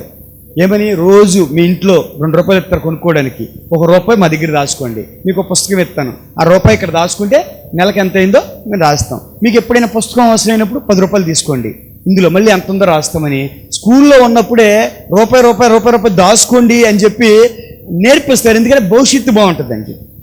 నువ్వు 100 రూపాయలు దాచుకుంటే నీకు భవిష్యత్తు బాగుంటుంది అని నువ్వు దాచుకోవడం మొదలు పెడుతున్నావే, అసలు నీ ప్రవర్తనే మార్చుకుంటే అసలు నిజమైన భవిష్యత్తు ఎలా ఉంటుందో ఇక్కడ తెలియజేస్తున్నాడు. ఎంత అద్భుతంగా ఉంటుంది పరలోక రాజ్యములో. ప్రియమైన దేవుళ్ళారా, ఇక్కడ 100 రూపాయలు దాచుకుంటే కరువు వచ్చినప్పుడు, అనారోగ్యం వచ్చినప్పుడు, దెబ్బ తగిలినప్పుడు ఒకరిని అడుక్కునే పని లేకుండా నీ భవిష్యత్తు బాగుంటుందని దాచుకుంటున్నావు కదా. అలాంటిది నీ ప్రవర్తన మార్చుకుంటే, యేసయ్య చెప్పినట్టు జీవిస్తే అప్పుడు ఎలా ఉంటుంది నీ భవిష్యత్తు? ఆయన వచ్చి నిన్ను తీసుకెళ్తే ఎలా ఉంటుంది భవిష్యత్తు? ప్రియమైన దేవుళ్ళారా, ఎవ్వరూ దీని మీద ఆసక్తి పెట్టట్లేదు. ఇది మాకు అక్కర్లేదు అనుకున్నారు, కానీ ప్రతిదీ జరుగుద్ది, ప్రతిదీ కూడా వాస్తవం. 8వ వచనం చూడండి. ఆల్ఫాయు ఒమెగాయు నేనే, వర్తమాన భూత భవిష్యత్ కాలములలో ఉండువాడును నేనే అని సర్వాధికారియు దేవుడునగు ప్రభువు సెలవిచ్చుచున్నాడు. సర్వాధికారి నేనే. ఏమేందేం బిడ్డలారా, సర్వ అధికారి. మనం ఈ లోకంలో చాలా అధికారులు చూస్తాం, చాలా అధికారులు. ఒకళ్ళేమో ఎడ్యుకేషన్కి అయితే, ఒకళ్ళేమో శిశు సంక్షేమ శాఖకి, ఒకళ్ళేమో గనుల శాఖకి, ఒక్కొక్క దానికి ఒక్కొక్క అధికారం ఉంటాడు. కానీ యేసుక్రీస్తు ప్రభువు దగ్గర అలా కదండి, సర్వ అధికారి. ప్రతి దాని మీద ఆయనే అధికారి. పరలోకం మీద ఆయనే అధికారి, నరకం మీద ఆయన అధికారి, భూమి మీద ఆయనే అధికారి. నిన్న ఫోన్లో ఒక యాప్ చూశాను. ఆ యాప్లో ఏమైంది ఏమిట్లరా, గూగుల్ మ్యాప్స్ అని ఉంటాయి. మీ ఫోన్లో కూడా ఉంటుంది గూగుల్ మ్యాప్ అని. నేను తీసుకున్న ఫోన్లో కొంచెం డిఫరెన్స్గా ఇచ్చాడు, చాలా అద్భుతంగా ఉందన్నమాట. మీ ఫోన్లో కొంచెం డిఫరెన్స్ కూడా నేను చెప్తాను, మీరు అర్థం చేసుకోండి. గూగుల్ మ్యాప్ అనేది ఉంటుంది. ఏంటండి గూగుల్ మ్యాప్? ఆ మ్యాప్లో మన లొకేషన్ ఎక్కడున్నామని చెప్పి ఇంకొకరికి పంపిస్తాం. అయ్యా దేవునికి స్తోత్రం, హల్లెలూయా. మనం ఎక్కడున్నామని చెప్పి ఇంకొకరికి పంపిస్తాం మన లొకేషన్. అంటే మన ఏలూరు వాళ్ళకి అంతగా తెలియదు, కానీ హైదరాబాద్ వాళ్ళకి, ఢిల్లీ, మద్రాసు, ఫారెన్ కంట్రీస్ వాళ్ళకి వీళ్ళకి బాగా తెలుస్తుంది అనమాట. ఫోన్ లేనిది వాళ్ళు బయటికి వెళ్ళరు, మ్యాప్ లేనిది బయటికి వెళ్ళరు. పక్క సందికి వెళ్ళాలన్నా ఇదివరకైతే ఏమండి ఈ సంధి ఎక్కడైనా, వీళ్ళు ఇల్లు ఎక్కడైనా అని అడిగేవారు కదా. ఇప్పుడు అడగడాలు ఉండవు, నువ్వు ఎక్కడికైనా వెళ్ళు, ఎవరిని అడగకుండా డైరెక్ట్గా ఇల్లు ఎక్కడుందో అక్కడికి వెళ్ళిపోయావు. నేను 30 సంవత్సరాల క్రితం హైదరాబాద్ వెళ్తే అక్కడ మోజన్ జహీ మార్కెట్ అని ఒకటి ఉంది. అక్కడ పలానా రోడ్ నెంబరు, పలానా డోర్ నెంబరు పేపర్ మీద రాసుకుని, ఎక్కడండి మోజన్ జహీ మార్కెట్ అంటే ఆయన అడుక్కుంటా వెళ్ళి, అక్కడ 2వ వీధి అంటే ఎక్కడండి, 2వ వీధిలోకి వెళ్ళి, ఇక్కడ ఈ డోర్ నెంబర్ ఎక్కడండి, ఈ డోర్ నెంబర్ ఎక్కడ ఉంది అంటే ఇది ఇక్కడ కాదు, ఇది ఇల్లు అక్కడ అని ఎత్తుక్కుంటూ వెళ్ళేవాళ్ళం 25-30 సంవత్సరాల క్రితం. ఇప్పుడు అలా కాదు, ఫోన్ ఓపెన్ చేయడం, మీ వాట్సాప్ ఓపెన్ చేయడం, వాట్సాప్ అందరికీ తెలుసు కదా, వాట్సాప్ ఓపెన్ చేయడం, కింద మీ పిన్ పెట్టుకుంటారు కదా, పిన్ టైప్లో గుర్తుంటుంది, పిన్ మీద ఇలా సెలెక్ట్ చేయడం, అక్కడ లొకేషన్ అని వచ్చేది. లొకేషన్ నొక్కగానే తక్కువని ఎవరికి పంపించమంటారు, షేర్ని అడుగుద్ది, వాళ్ళకి పంపించేయడం. నువ్వు ఎక్కడున్నావో వాళ్ళకి తెలిసిపోద్ది. వాళ్ళు ఓపెన్ చేయగానే ఎవరిని అడగక్కర్లా, తిన్నగా అలా వచ్చేస్తారు అనమాట. అర్థమైందా? ఒక్క మనిషిని కూడా అడగక్కర్లా, నీ ఎదురుగా వచ్చి నుంచుంటాడు, కాదు ఒకసారి ట్రై చేయండి. ఇలాగా నిన్న నేను తీసుకునే ఫోన్లో ఈ లొకేషన్ ఓపెన్ చేసి నేను ఎక్కడున్నానని చూసా. ఎక్కడన్నాను చూస్తే ఆర్ఆర్పేటలో హెవెన్ ప్రేయర్ హౌస్లో ఆ రోడ్డు, ఆ ఇల్లు, ఆ ఇంట్లో ఏ గదిలో ఉన్నాను, ఏ ప్లేస్లో ఉన్నాను క్లియర్గా చూపించేస్తుంది. ఈ 3వ గదిలో ఉన్నాను, ఈ డాబాలో ఈ 3వ గదిలో ఉన్నాను, రోడ్డు దగ్గర నుంచి క్లియర్గా చూపెడుతుంది. ఎలాగుందా అని దాన్ని ఏం చేశాను, దాన్ని అలా కొంచెం చిన్నది చేశా, ఏలూరు అంతా ఎలా ఉందో చూద్దామని. ఏలూరు మొత్తం కనపడింది. ఇంకొంచెం చిన్నది చేశా, ఏంటి విజయవాడ ఎక్కడ ఉందో చూద్దామని. ఇంకొంచెం చిన్నది చేశా, హైదరాబాద్ ఎక్కడుంది. ఇంకొంచెం చిన్నది చేశా, ఢిల్లీ ఎక్కడుంది. ఇంకొంచెం చిన్నది చేశా, మధ్యప్రదేశ్ ఎక్కడుంది. మొత్తం అలా అలా అలా చిన్న చిన్న చేత అంటే ఇండియా మొత్తం కనపడింది. ఇంకా చిన్న చేశా, చుట్టూతా సముద్రం కనబడుతుంది. ఇంకా చిన్న చేశా, పక్కన ఉన్నటువంటి బ్యాంకాక్ కనబడుతుంది, పక్కన సింగపూర్ కనబడుతుంది. ఇంకా చిన్న చేశా, అమెరికా కనబడుతుంది. ఇంకా చిన్న చేశా, లండన్ కనబడుతుంది. ఇంకా చిన్న చేశా, భూమి అంతా కనబడిపోయింది. ఎంత కనబడిపోయింది? భూమి అంతా కనబడిపోయింది. దాన్ని ఇంకా చిన్న చేసి తిప్పా, గర్రమని తిప్పితే కింద ఉన్నటువంటి అంటార్కిటికా కనబడుతుంది. మంచు పర్వతాలు కనబడుతున్నాయి భూమికి కింద. ఏముంటుంది అక్కడ? సూర్యరశ్మి పడదు. సూర్యుడు ఎప్పుడు ఇలా ఒక పక్కనే ఉంటాడు కదా, కింద పడదు సూర్యరశ్మి. అక్కడ ఏంటది? ఫుల్ చల్లగా ఉంటుంది అనమాట. అంటార్కిటా ఐస్ ప్రాంతం అది. భూమిని గర్రమని తిప్పగానే అంటార్కిటా ప్రాంతం కనబడుతుంది. ఇలా పైకి తిప్పగానే ఎడార్లు కనబడుతున్నాయి. పైన ఎక్కువ మంట వేడి పడుద్ది కదా, అక్కడ ఏమీ ఉండవు. ఇలా భూమిని గిరగిర మొత్తం తిప్పేసిన తర్వాత తీరా చూస్తే అప్పుడు దాకా భూమి మీద ఉన్న నా దృష్టి అలా పక్కకి వెళ్ళింది. పక్కకి వెళ్ళేపటికి పక్కన మొత్తం చీకటిగా ఉంది. ఏంట్రా చీకటిగా ఉందంటే అన్ని నక్షత్రాలు అన్నమాట. భూమి ఎంత ఉంది? ఇంతకు వచ్చేసింది. తీరా చూస్తే శూన్యం ఎంతో కనబడుతుందంటే మొత్తము శూన్యమే. ఆ శూన్యములో 1000 కోట్ల నక్షత్రాలు కనబడుతున్నాయి. ఆ 1000 కోట్ల నక్షత్రాల్లో భూమి ఎంత కనబడుతుంది. దాని గిర్రమని ఇలా తిప్పుతున్నాను అనమాట. నేను ఆ యాప్లు అలా తిప్పుతున్నా. అర్థమవుతుందండి? అంటే ఎన్నో వందల వేల నక్షత్రాలు ఉన్నాయి. మీరు మంచం మీద పడుకుని చూస్తూ ఉంటే పైన నక్షత్రాలు కనబడుతుంటే మీకు అలా కనబడుతుందేమో, కానీ ఇది ఒక బాలులాగా అయిపోతుంది. బాలులాగా మీరు పైకి వెళ్ళి చూస్తే ఇది ఆ నక్షత్రం ఎలాగైతే ఆకాశంలో ఉందో ఈ భూమి కూడా ఒక శూన్యములు అలాగే ఉంది. శూన్యములు అలాగే ఇది కూడా తిరుగుతూ ఉంది. మీ కంటికి అక్కడ నక్షత్రం ఎలా కనబడుతుందో అక్కడి నుంచి వస్తే భూమి ఇక్కడ అలాగే కనబడుతుంది. పాయింట్ అర్థమవుతుందండి? ఇలాగ 1000 నక్షత్రాలు కనబడ్డే, అందులో ఇది ఒక చిన్నదనమాట. అంటే ఇప్పుడు దేవుణ్ణి మనం ఊహిస్తే ఈ 1000 నక్షత్రాల మీద ఆయన అధికారి. అర్థమవుతుందండి? పాలపొంత అంటారు, పాలపొంత, సౌర కుటుంబం అంటారు. ఇవన్నీ సైన్స్ చదివినప్పుడు మీకు అర్థమవుద్ది. ఒక సూర్యుడు లేక నవగ్రహాలు వీటన్నిటినీ కలిపి ఏమంటారు? ఒక సౌర కుటుంబం అంటారు. లేక తర్వాత వీటన్నిటి కలిపి పాలపొంత అంటారు. ప్రియమైన ఏమిటారా, శూన్యం గురించి మనం తెలుసుకుంటూ వెళ్తే భూమి అందులో ఇంత చిన్నది అయిపోయింది అనమాట. అర్థమవుతుందండి? సూర్యుడు పెద్దోడా భూమి పెద్దదా అని మనం ఆలోచన చేస్తే ఏది పెద్దది? సూర్యుడే పెద్దోడు, మీకు కంటికి కనబడుతుంది. చంద్రుడు పెద్దోడా భూమి పెద్దదా అంటే భూమి పెద్దది. మరి నక్షత్రాలు పెద్దదా భూమి పెద్దదా అంటే మరి నక్షత్రాలు చిన్నవి కాబట్టి నక్షత్రాలు చిన్నవి అంటాం. లేదు, అవి ఇంకా పెద్దవి, అవి చాలా దూరంలో ఉన్నాయి. భూమి కంటే ఒక్కొక్క నక్షత్రం కోట్ల రెట్లు పెద్దది, చాలా దూరంలో ఉన్నాయి. ఇలాగా అంత చిన్న చేసిన తర్వాత శూన్యమంతా కనపడింది దెబ్బకి. ఆ శూన్యంలో భూమి ఎంత కనపడింది.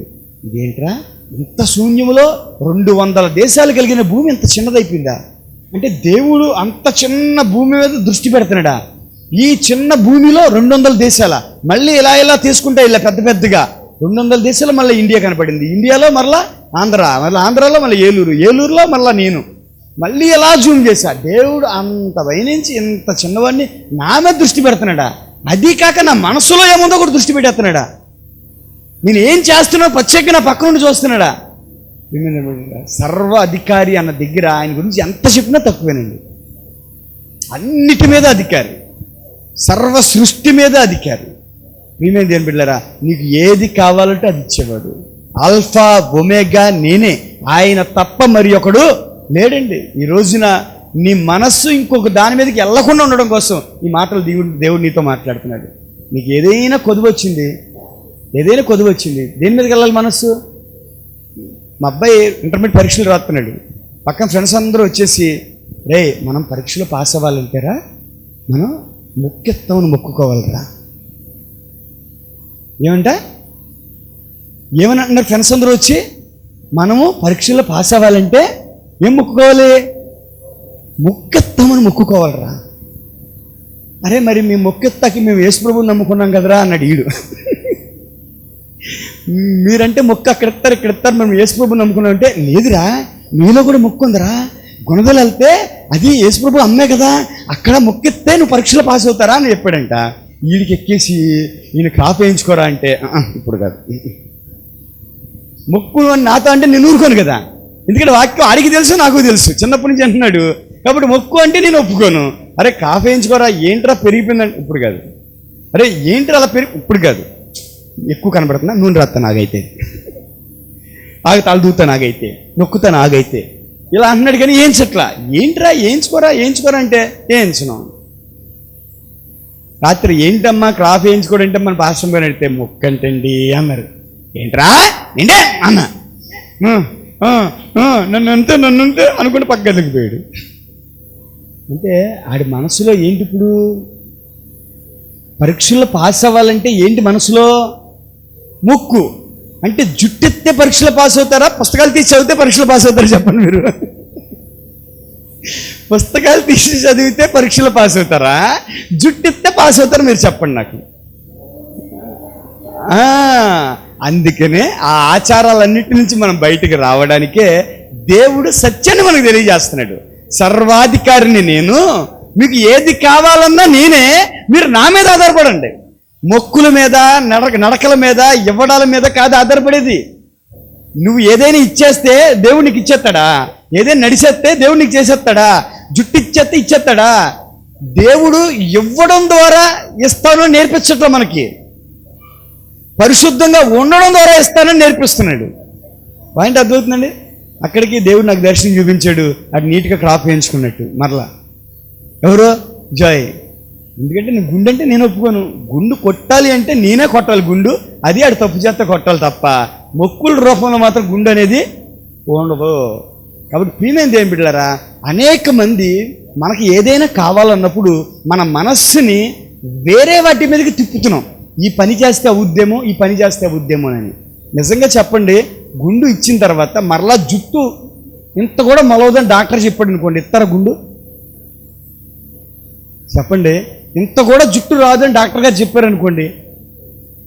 ఇప్పుడు స్వీట్ తింటే షుగర్ పెరుగుద్దని డాక్టర్ గారు చెప్పారు, మీరు తింటున్నారా? తింటలేదు కదా. అలాగే మీరు కనుక గుండు ఇస్తే, లేక 20 సంవత్సరాలు అయిన తర్వాత అప్పుడు దాకా జుట్టు ఎదుగుద్ది, 20 సంవత్సరాల తర్వాత ఇంకా ఎదగదు, ఇంకా 20 సంవత్సరాల తర్వాత కానీ మీరు గుండు కొట్టిస్తే ఇంకా మీకు జుట్టు రాదు అని డాక్టర్ గారు చెప్తే ఇస్తారా? అంటే ఉపయోగపడంది ఇచ్చేసి పాస్ అయిపోవాలనుకుంటాను అనమాట.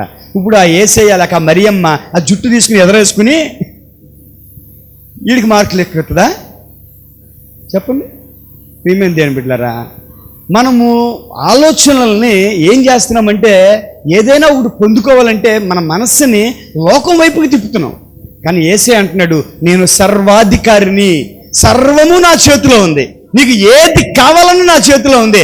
ఆల్ఫా నేనే, ఒమేగా నేనే. అంటే వర్తమాన భూత భవిష్యత్ కాలంలో ఉన్నవాడు నేనే. నువ్వు నా మీద ఆధారపడవేంటి? నువ్వు నన్ను అడగవేంటి? ఏది కావాలి నన్ను అడుగు. ప్రియమైన బిడ్డలారా, ఈరోజు అలా లేదండి, పరిస్థితి అలా లేదు, మొత్తం తారుమారు అయిపోయింది. ఏంటి అంటే ఆదివారం తెల్ల రంగేస్తా, సోమవారం ఎర్ర రంగేస్తా, బుధవారం నల్ల రంగేస్తా, శుక్రవారం గ్రీన్ రంగేస్తా. బట్టలు కూడా రంగులు వారాలను బట్టి వేసుకుంటున్నారు. తెలుసా మీకు? తెలీదా? క్యాలెండర్ చూస్తారు, ఈరోజు ఏ రంగు కలిసి వస్తుంది, నాకు ఈ రంగు కలిసి వస్తుందంట. ఎరుపు తెలుపు కలిసి వస్తాయి. ఎరుపు తెలుపు మిక్సింగ్లు ఏమోనైనా బట్టలు అయ్యే వేసుకుంటారు. ఇంకా ఆ రోజు కానీ వేరేది వేసాడు, అడిగి బయటకు వెళ్తే యాక్సిడెంట్ అయిపోద్ది. అందుకని యాక్సిడెంట్ అవ్వకుండా ఉండడానికి ఏం చేస్తాడు? ఆ రంగే వేస్తాడు. మేమేంటి వెళ్ళారా? మరి దేవుడితో ఇంక పని ఏంటండి మనకి? దేవుడు చెప్తున్నాడు, నేను ఆల్ఫా, నేనే ఒమేగా. అంటే మొదటి వాడును నేనే, చివరి వాడును నేనే, బతికున్నవాడును నేనే, మృతుడును అయితేని కానీ తిరిగి లేచిన వాడిని నేనే. నన్ను చంపారు అనుకుంటున్నారు కానీ సమాధి నుండి తిరిగి లేచిన వాడిని నేనే, సర్వాధికారిని నేనే. కాబట్టి ప్రియమైన ప్రతీది కూడా ఆయన వల్ల అవుద్దండి. కాకపోతే కొంచెం లేట్ అవుద్ది. ప్రసంగి గ్రంథం 3వ అధ్యాయం 3వ వచనంలో రాయబడినట్టుగా ఏమని, ప్రతి దానికి ఒక సమయము కలదు. ఆ టైం వచ్చే వరకు మనం ఎదురు చూడలేకపోతున్నాం. నాట్లు వేయడానికి ఒక సమయము, తర్వాత అది పెరగడానికి ఒక సమయం, కోయడానికి ఒక సమయం, కోసింది మరలా కుప్ప వేయడానికి ఒక టైము, దాన్ని నూర్చడానికి ఒక టైము, నూర్చింది పోత పోయడానికి ఒక టైము, మరలా వడ్లు పట్టడానికి ఒక టైము, మరలా అమ్మడానికి ఒక టైం ఉంది, అమ్మింది డబ్బులు రావడానికి ఒక టైం ఉంది. ఏది కూడా వెంట వెంటనే అయిపోద్దా చెప్పండి? వడ్లు అమ్మిన తర్వాత షావుకారికి అన్నీ ఇచ్చేస్తారండి డబ్బులు, వెంటనే వాళ్ళని కట్ చేసుకుంటారు లేదా? ఏది కూడా వెంటనే అవ్వట్లేదు. దేవుడు అదే చెప్తున్నాడు, ప్రతిదానికి ఒక టైం ఉంది. సర్వాధికారి నేను, నా మీద ఆధారపడండి, మీకు ఎప్పుడు చేయాలో నాకు తెలుసు, ఎప్పుడు చేయాలో. ఆ మధ్య నాకు పిల్లలు కావాలని ఒక ఆవిడ ప్రార్థన చేయమంది. సరే కదని ప్రార్థన చేసాం. డాక్టర్ గారు తిరిగి వెళ్ళింది. డాక్టర్ గారు చెప్పారు మొదటి నెలమ్మా అని. మొదటి నెలలో 2వ నెలలో నాకు చెప్పొద్దు, కడుపు వచ్చింది కదా పిల్లలు ఇవ్వండి అంది. ఏముంటుంది, నాకు కడుపు వచ్చింది కదా నాకు పిల్లలు కావాలి అంటుంది. అది కాదమ్మా 5 నెలలు ఆగమ్మా, 6 నెలలు ఆగమ్మా, తర్వాత స్కానింగ్ చేయాలమ్మా, టాబ్లెట్లు వాడమ్మా, 9 నెలలు ఆగమ్మా అంటే నాకు అవన్నీ కుదరదండి. కడుపు వచ్చిందని చెప్పారా, నాకు పిల్లలు ఇవ్వండి అంటే కుదురుద్దా? టైం ఉందా లేదా? మానవులకి ఆ ఓపిక లేక ఇన్ని రోజులు ఆగాలి అంటే అది జీర్ణించుకోలేక వెంటనే ఎక్కడికి వెళ్తే అయిపోద్ది, ఏ పని చేస్తే వెంటనే అయిపోద్ది అనుకుని అక్కడికి వెళ్తున్నారు. అక్కడికి వెళ్తే అవుద్దా? చెప్పండి. దేవుడి చిత్తము లేకుండా ఏదైనా వెంటనే అవుద్దా? అవ్వదు. నీకు 9 నెలలకే బిడ్డ పుడతాడు, నువ్వు ఎక్కడికైనా వెళ్ళి 5 నెలలకు పుడతాడని చెప్తాను నేను. ఆపరేషన్ చేసి 7 నెలలకు తీసినా సరే అది బతుకుతాడా? బిడ్డ తయారవ్వకుండా. ఒకసారి ఇదివరకు రోజుల్లో కోళ్ళు పొదుగుతూ ఉండేవి. పల్లెటూరులో ఉండేవాళ్ళు ఇద్దరు భీమడోలు అలాంటి ప్రాంతంలో. కోడి పొదుగుతూ ఉండేది. కోడి తన పిల్లల్ని చేయాలంటే ఎన్ని రోజులు పట్టేది? 21 రోజు. లెక్క పెట్టారా మీరు 21 రోజు అని? ఎలా లెక్క పెట్టారు? పెడతారు కదా, పెట్టిన తర్వాత ఏం చేశారు? రోజు లెక్క పెడతారా? వాళ్ళ పిల్లలు పెట్టాను అదే పొదగడానికి వేసిన కాడి నుంచి మీకు ఎలా తెలిసింది 21 రోజు అని? ఇలా పెట్టంగానే ఇవాళ 1వ రోజు చేశాను, మళ్ళీ 2వ రోజు పిల్ల అయిందా అని చూస్తారు. అంటే ఫస్ట్ కాదు, ఇప్పుడు కాదు, స్టార్టింగ్లో అసలు మనకి తెలియదు కదా ఎన్ని రోజులు పిల్ల అవుద్దని. స్టార్టింగ్లో మనకు తెలుసా? ఇప్పుడు కాదు, మన పితరులకి తెలుసా? తెలీదు. పిల్లల్ని గుడ్డులను అలా వేసి 2వ రోజుకి పిల్ల అవుద్దా అని చూస్తారు. అలాగా కోడిని అలా లేపి అవలా అయితే 2వ రోజు, మళ్ళీ 3వ రోజుకి పిల్ల అయిందని చూశారు. అవలా 4వ రోజు పిల్ల అవుద్దా, 4వ రోజు, 5వ రోజు అవుద్దా, రోజు చూసి ఆఖరికి పిల్లలు అవ్వగానే అమ్మయ్య 21 రోజుకి పిల్ల అయిందమ్మా అని అప్పుడు అందరికి చెప్పడం మొదలెడతారు. 21 రోజుకి పిల్లలు అవుతాయి అంతేనా? లేకపోతే ఫస్టే చెప్పేది కోడి చెప్పింది 21 రోజు చేస్తారు మీకని. కోడి చెప్పలేదు కదా. మనం 1 రోజే 2 రోజులు లెక్కలు వేసుకుని ఆఖరికి 8 రోజులు అనుకున్నాం. అలాగే కడుపు రాగానే ఇవాళ పుట్టేస్తాడేమో అని చూస్తాం, రేపు పుట్టేస్తాడేమో చూస్తాం, ఎల్లుండి పుట్టేస్తాడేమో చూస్తాం. అలాగా చూడగా నెలలు అవగా 9 నెలలు 7 రోజులకి 9 నెలలు 10 రోజులకి అప్పుడు అవుతే అప్పుడు డాక్టర్ చెప్తాడనమాట, ఎవరికైనా కడుపు వస్తే 9 నెలలకు పుడతాడమ్మా. అంతేనా? సరే, అంత బాగుంది. ఇప్పుడు ఆ కోడి గుడ్లు పొదుగుతూ ఉండగా మాలాంటి పిల్లలకి తెలియదు కదా 21 రోజులకి అవుతాయని. చూసి వారం రోజులు చూసి ఇంకా పిల్ల రాలా, ఓ పని చేద్దాం, ఆ గుడ్డు పగలగొట్టి బయటికి తీసేద్దాం పిల్లని. ఒక గుడ్డిని అందులో తీసి పగలగొట్టి తీర్తాకి ప్రయత్నం చేసి అనుకోండి, పిల్ల వస్తుందా? ఏమై ఉంటుంది? మాంసం ముక్కలాగా కనబడుతుంది, రక్తం గుడిలాగా. చచ్చిపోయిందని చెప్పి పడేస్తాం. ఇంకా 4 రోజులాగి ఇంకో గుడ్డు తీసి మళ్ళీ పగలగొడతాం. ఏమవుద్ది? కొంచెం తయారై ఉంటుంది. వస్తుందా? పోనీ 21 రోజులు కాదండి, 20 రోజులకే పగలగొట్టి మనం తీసాం. ఏమవుద్ది? మొత్తం తయారై ఉంటుంది, కానీ బతకదు. అంటే ఇప్పుడు దానంతటా అది పగలగొట్టుకోవాలి, దానంతటా అది బయటికి రావాలి, లేదా తల్లి హెల్ప్ చేసి కొంచెం పగలగొట్టాలి, దానికి తెలుస్తుంది తయారైందని. అంటే ఒక టైం అనేది ఉందా లేదా? మనకి అంత టైం లేదండి, మనకి అంత ఓపిక లేదు. ఏదైనా కావాలి అనగానే ఇవాళ ప్రార్థన చేస్తాం, వెంటనే అయిపోవాలి ప్రభు అంటాం. అవ్వలేదు అంటే ఏసే గొప్పోడు కాదు, ఏసే మంచోడు కాదు, అక్కడికి వెళ్ళాను నాకు అవ్వలేదు కాబట్టి నేను ఇంకో ప్రయత్నం చేస్తాను, అక్కడికి వెళ్తే అయిపోద్ది. కర్మకాలి నీ టైం అప్పుడే అయిందనుకో, నువ్వు వెళ్ళి అక్కడ చూపించుకునే దానికే ఇక్కడ కూడా టైం అయిందనుకో, అప్పుడు ఆ పని అయిందనుకో, అప్పుడు నువ్వేమంటావు తెలుసా? అదిగో నేను అక్కడికి వెళ్ళాను కాబట్టి అయిందంటావు, అంతేగా నీకు టైం అయింది కాబట్టి అయింది అనవు. కాబట్టి ఈ రోజుల్లో అనేక మంది దేవుడి మీద ఎందుకు ఆధారపడలేకపోతున్నారంటే కొంచెం లేట్ అవుతుంది సమయం. ప్రతిదానికి ఒక సమయం ఉంది. సర్వాధికారి ఆయనే, ఆల్ఫా ఆయనే, ఒమేగా ఆయనే. ఆయన తప్ప వేరొక దేవుడు లేడు. వేరొక దేవుడు మిమ్మల్ని ఆశీర్వదించలేడు, మిమ్మల్ని పరలోక రాజ్యానికి తీసుకుని వెళ్ళలేడు. ఎందుకంటే పరలోక రాజ్యానికి ఆయనే అధికారి, నరకానికి ఆయనే అధికారి, సర్వ సృష్టికి ఆయనే అధికారి. ఆయన చెప్పిన మాటలు సర్వాధికారి. నా సొంత మాటలు నేను ఏమీ చెప్పట్లా, ప్రతి దాని మీద సర్వాధికారి ఎవరయ్యా అంటే ఆయన. తర్వాత ఒక వచనాన్ని చదువుకుని వాక్యాన్ని మనము ముగించుకుందాం. తర్వాత వచనంలో 9వ వచనంలో, మీ సహోదరుడును యేసును బట్టి కలుగు శ్రమలోను రాజ్యములోను సహనములోను పాలివాడినైన యోహానును నేను దేవుని వాక్యము నిమిత్తము యేసుక్రీస్తు గూర్చిన సాక్ష్యము నిమిత్తము పద్మాసు ద్వీపమున పరవాసినైతిని. ఏం చేస్తున్నాడంట? ఆయన గురించి ఆయన చెప్పుకున్నాడు. నేను ఎవరిని అంటే వాక్యమందు శ్రమలో, కష్టాల్లో, నష్టాల్లో అన్నిటిలో ఓర్చుకున్నవాడును. ఈ రోజున ఆ సాక్ష్యం మనం చెప్పగలగాలి ప్రతి ఒక్కరు కూడా. చూడండి, మీ సహోదరుడు యేసుక్రీస్తును బట్టి కలుగు శ్రమలోను. మీకు ఎప్పుడైనా శ్రమ కలిగితే మీరేమంటారు? ఇప్పుడు ఏమంటారు? శ్రమ కలిగితే ఏమంటారు? యోహాను గారికి ఇప్పుడు శ్రమ కలిగిందా లేదా? జైల్లో ఉన్నాడా లేదా? అండమాన్ లాంటి ఒక అద్భుతమైన దీపంలో ఉన్నాడా లేదా? యేసుక్రీస్తుని నమ్ముకుంటే అన్నీ కలిసి వచ్చేయాలంటారు చాలామంది. అన్నీ కలిసి వచ్చేయాలి. అప్పుడే బాప్తిజం తీసుకుంటాడు, వెళ్ళి నారిపోతాడు, ఊడి పుడుతాడు, మనసులో అనుకుంటాడు 100 బస్తాలు అయిపోవాలి ప్రభా, 100 బస్తాలు అయిపోవాలి ప్రభా, 100 బస్తాలు అయిపోవాలి. అది 35 బస్తాలే అవుద్ది. ఏంటిది, నేను ఏసై నమ్మిన 35 బస్తాలే అయింది. ఇది ఇంకా సంతోషించి పోలేదు మొత్తం కొట్టుకుని. కొన్నిసార్లు ఏమవుద్ది, పంట చేతికి వచ్చిన తర్వాత కరెక్ట్గా అప్పుడే వర్షాలు పడి పనులు పొడుకుని పోయి ఏమవుద్ది, నీళ్లు నిలిచిపోయి తుఫాన్ అయిపోయి మొక్కలు వచ్చేస్తాయి అనమాట. ఇంకా ఆ రకంగా పోలేదు సంతోషించు. 35 అయినాయి అంటూ ఉంటాడు. ఏసై నమ్ముకో నాకేం కలిసి వచ్చింది అంటాడు. 100 బస్తాలు పండేస్తే అప్పులు తీర్చేసేవాడుగా అంటాడు. 100 బస్తాలు అయిపోతే నేను ఇల్లు కట్టేసేవాడుగా అంటాడు. ఏమైంది ఏం బిడ్డారా? యేసుక్రీస్తు ప్రభువుని నమ్ముకుంటే వచ్చే శ్రమలలో కూడా మనం తట్టుకోవాలి. ఆయన చెప్తున్నటువంటి మాట, ఆయన గురించి ఆయన చెప్తున్నటువంటి మాట, నేనేం చేసిన శ్రమలలో, యేసును బట్టి కలుగు శ్రమలో, అలాగే రాజ్యములో, అలాగే సహనములో పాలివాడునైనా, అంటే వాక్యం చెప్పడములో, అలాగే సహనములో, శ్రమలలో పాలివాడు అంట. ఎవరితో పాలివాడు? మిగిలినటువంటి సహోదరులలో పాలివాడునైనా.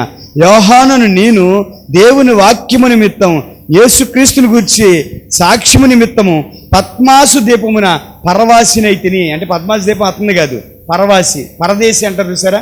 పరదేశి అంటే వేరే ప్రాంతం నుంచి వచ్చాడు. అలాగే పద్మాసు దీపమున పరవాసినై ఉన్నాడు. నన్ను జైల్లో పెట్టారా బాబు అంటున్నాడు.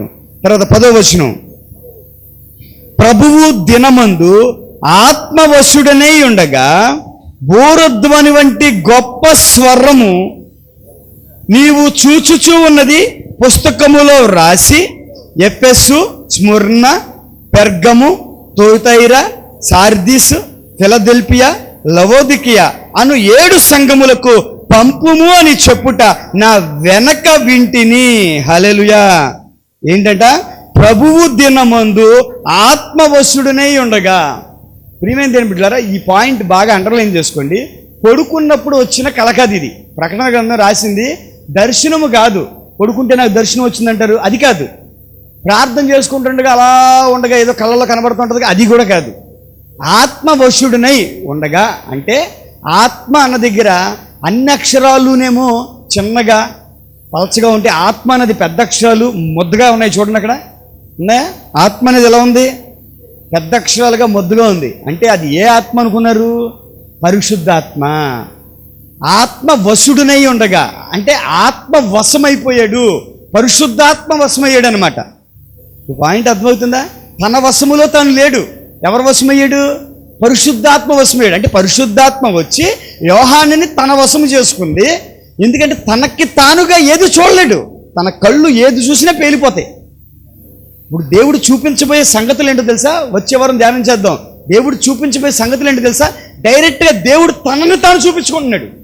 తనని తాను ఏ రూపంలో ఉన్నాడు, తన జుట్టు ఎలా ఉంది, తన కళ్ళు ఎలా ఉన్నాయి, తన బాడీ ఎలా ఉంది, తన పాదములు ఎలా ఉన్నాయి, తను ఎక్కడ కూర్చున్నాడు, పరలోకం ఎలా ఉంది, ఇప్పుడు మొత్తం కూడా దేవుడిని అలా చూపించబోతున్నాడండి. అవి చూడడానికి ఏ నరుడికి అధికారం లేదు, కళ్ళు పేలిపోతాయి. కాబట్టి పరిశుద్ధాత్మ వచ్చి ఆ యోహాన్ని తన వశము చేసుకుందనమాట. పరిశుద్ధాత్మ దేవుడు సహాయం చేస్తున్నాడు. దేవునికి స్తోత్రం, హల్లెలూయా. దేవునికి స్తోత్రం, హల్లెలూయా. పరిశుద్ధాత్మ దేవుడు వశము చేసుకున్నాడు. ఆత్మవశుడనై ఉండగా. చదవండి ఒక మాట మీరు.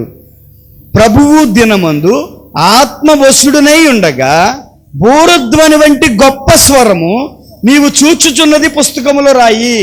అంటే ఆత్మవశుడనై ఉండగా ఆత్మ వచ్చి ఆయన స్వాధీనం చేసుకుంది. అంటే ప్రతిదీ కళ్ళ ముందే కనబడుతుంది అనమాట. ఇప్పుడు ఇక అర్థమవుతుందండి. మత్తయి, మార్కు, లూకా, యోహానులు వీళ్ళందరూ భూమి మీద జీవిస్తుండగా కంటికి కనబడింది ఎలా రాశారో, ఇప్పుడు యోహాను గారికి కూడా కంటి ముందే కనబడుతుంది. ప్రతిదీ పరలోకాన్ని ఇలా చూపించేస్తున్నాడు. దేవుడు ఎలా ఉంటాడో చూపించేస్తున్నాడు. క్లియర్గా చూసింది రాస్తున్నాడు. ఒక స్వరం వినబడుతుంది. ఎక్కడి నుంచి వినబడుతుంది? వెనక నుంచి వినబడుతుందంట. ఒక స్వరం వెనక నుంచి వినబడుతుంది. దేవుడు వచ్చేసాడు, ప్రత్యక్షమైపోయాడు. ఆత్మ వచ్చింది, యోహాన్ని తన వశం చేసుకుంది. వెంటనే దేవుడు వెనకమాల నుండి మాట్లాడుతున్నాడు. నీవు చూచుచూ ఉన్నది, ఇప్పుడు నువ్వు చూడబోయేది బుక్లో రాయి, బుక్లో రాయి. ఎందుకంటే అన్ని గుర్తుపెట్టుకోలేం మనం. అన్ని గుర్తుపెట్టుకోగలమా? ఎన్ని గుర్తుపెట్టుకోగలం ఒక మనిషి? కొంతమంది ఊతపదం అయిపోయింది. నిన్న ఏదైనా జరిగిందని అడిగామనుకో, మర్చిపోయా, మొన్న ఏంటమ్మా మర్చిపోయా. ప్రతిదీ ఊతపదం, మర్చిపోరు, ఊరికినే గుర్తుంటుంది, మర్చిపోయా. 10 సంవత్సరాల క్రితం చెప్పేవాళ్ళు నిన్న ఏం జరిగింది మర్చిపోతారా? మర్చిపోయా. అలా ఇక్కడ మర్చిపోతారని కాదు, కానీ ఎక్కువ విషయాలు ఉన్నది ఉన్నట్టుగా మార్పు లేకుండా మళ్ళీ ఇంకొకరికి చెప్పాలి అంటే ఒక మాట ఒకళ్ళ దగ్గర నుంచి ఇంకొకరి దగ్గరికి వెళ్ళినప్పుడు మారిపోద్ది. ఇప్పుడు నేను మీకు ఒక మాట చెప్తా, మీరు దాన్ని ఇంకొకరికి చెప్పేప్పటికల్లా కొంచెమైనా మారిపోతుంది. అది ఇంకొకరి దగ్గరికి వెళ్ళినప్పుడు మారిపోద్ది. అలా అంతమంది దగ్గరికి మారిపోద్ది.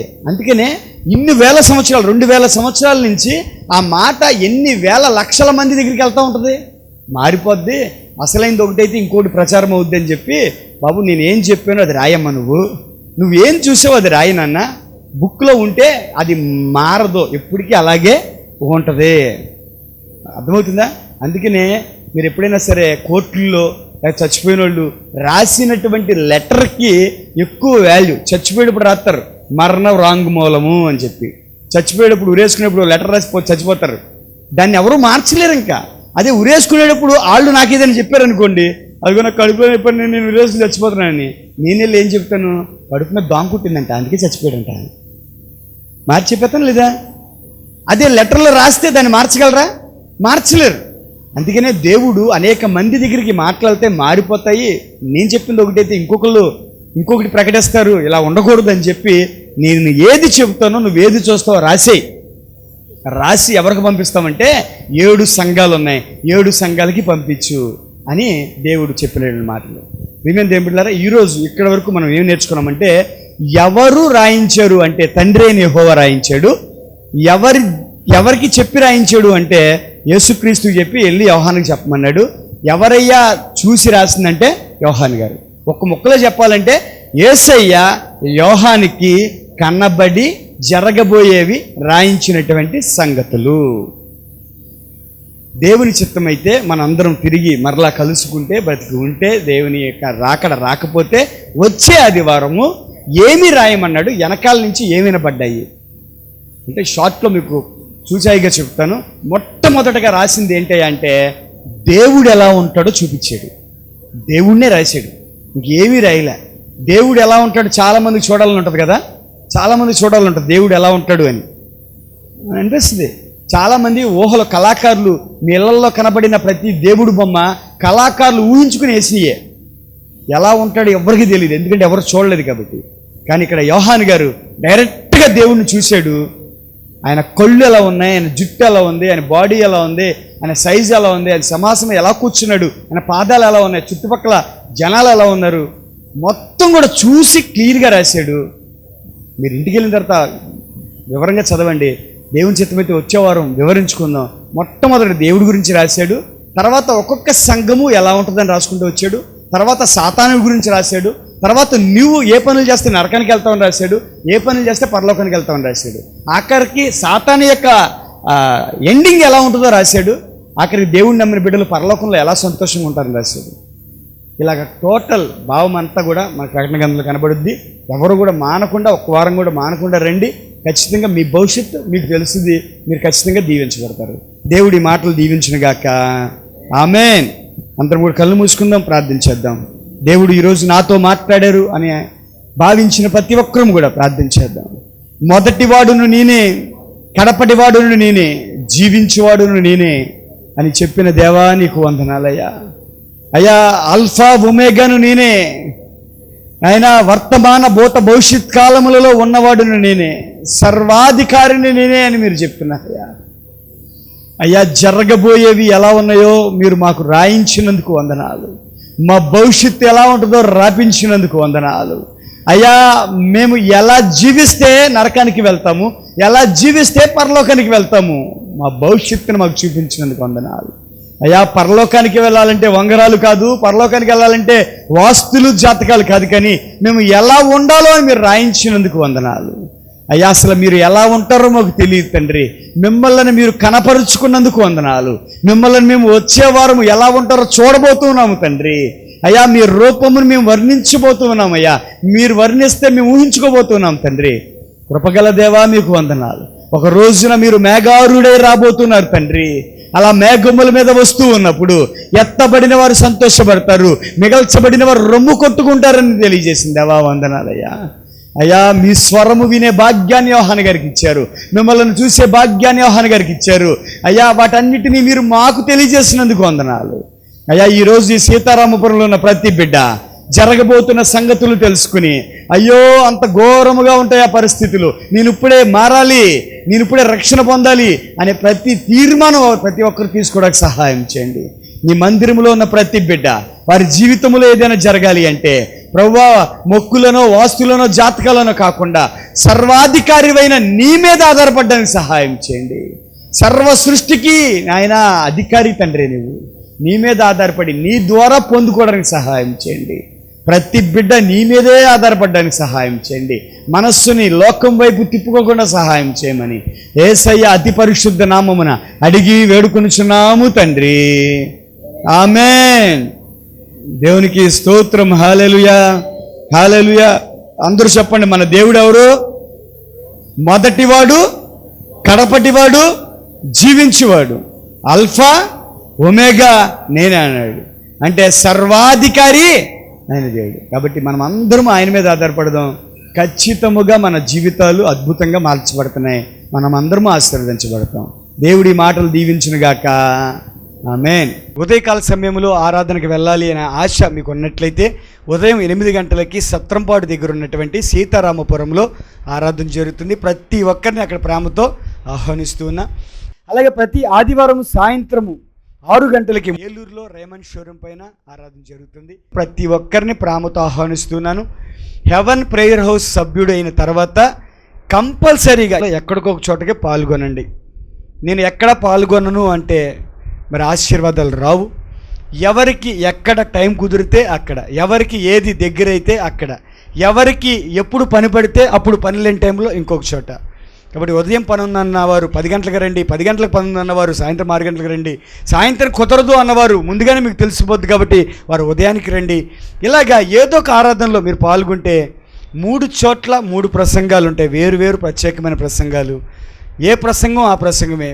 కాబట్టి ఖచ్చితంగా మనం దీవించబడతాం. అందరినీ ప్రేమతో ఆహ్వానిస్తున్నాం. మీ కుటుంబ సభ్యులందరినీ తీసుకురండి.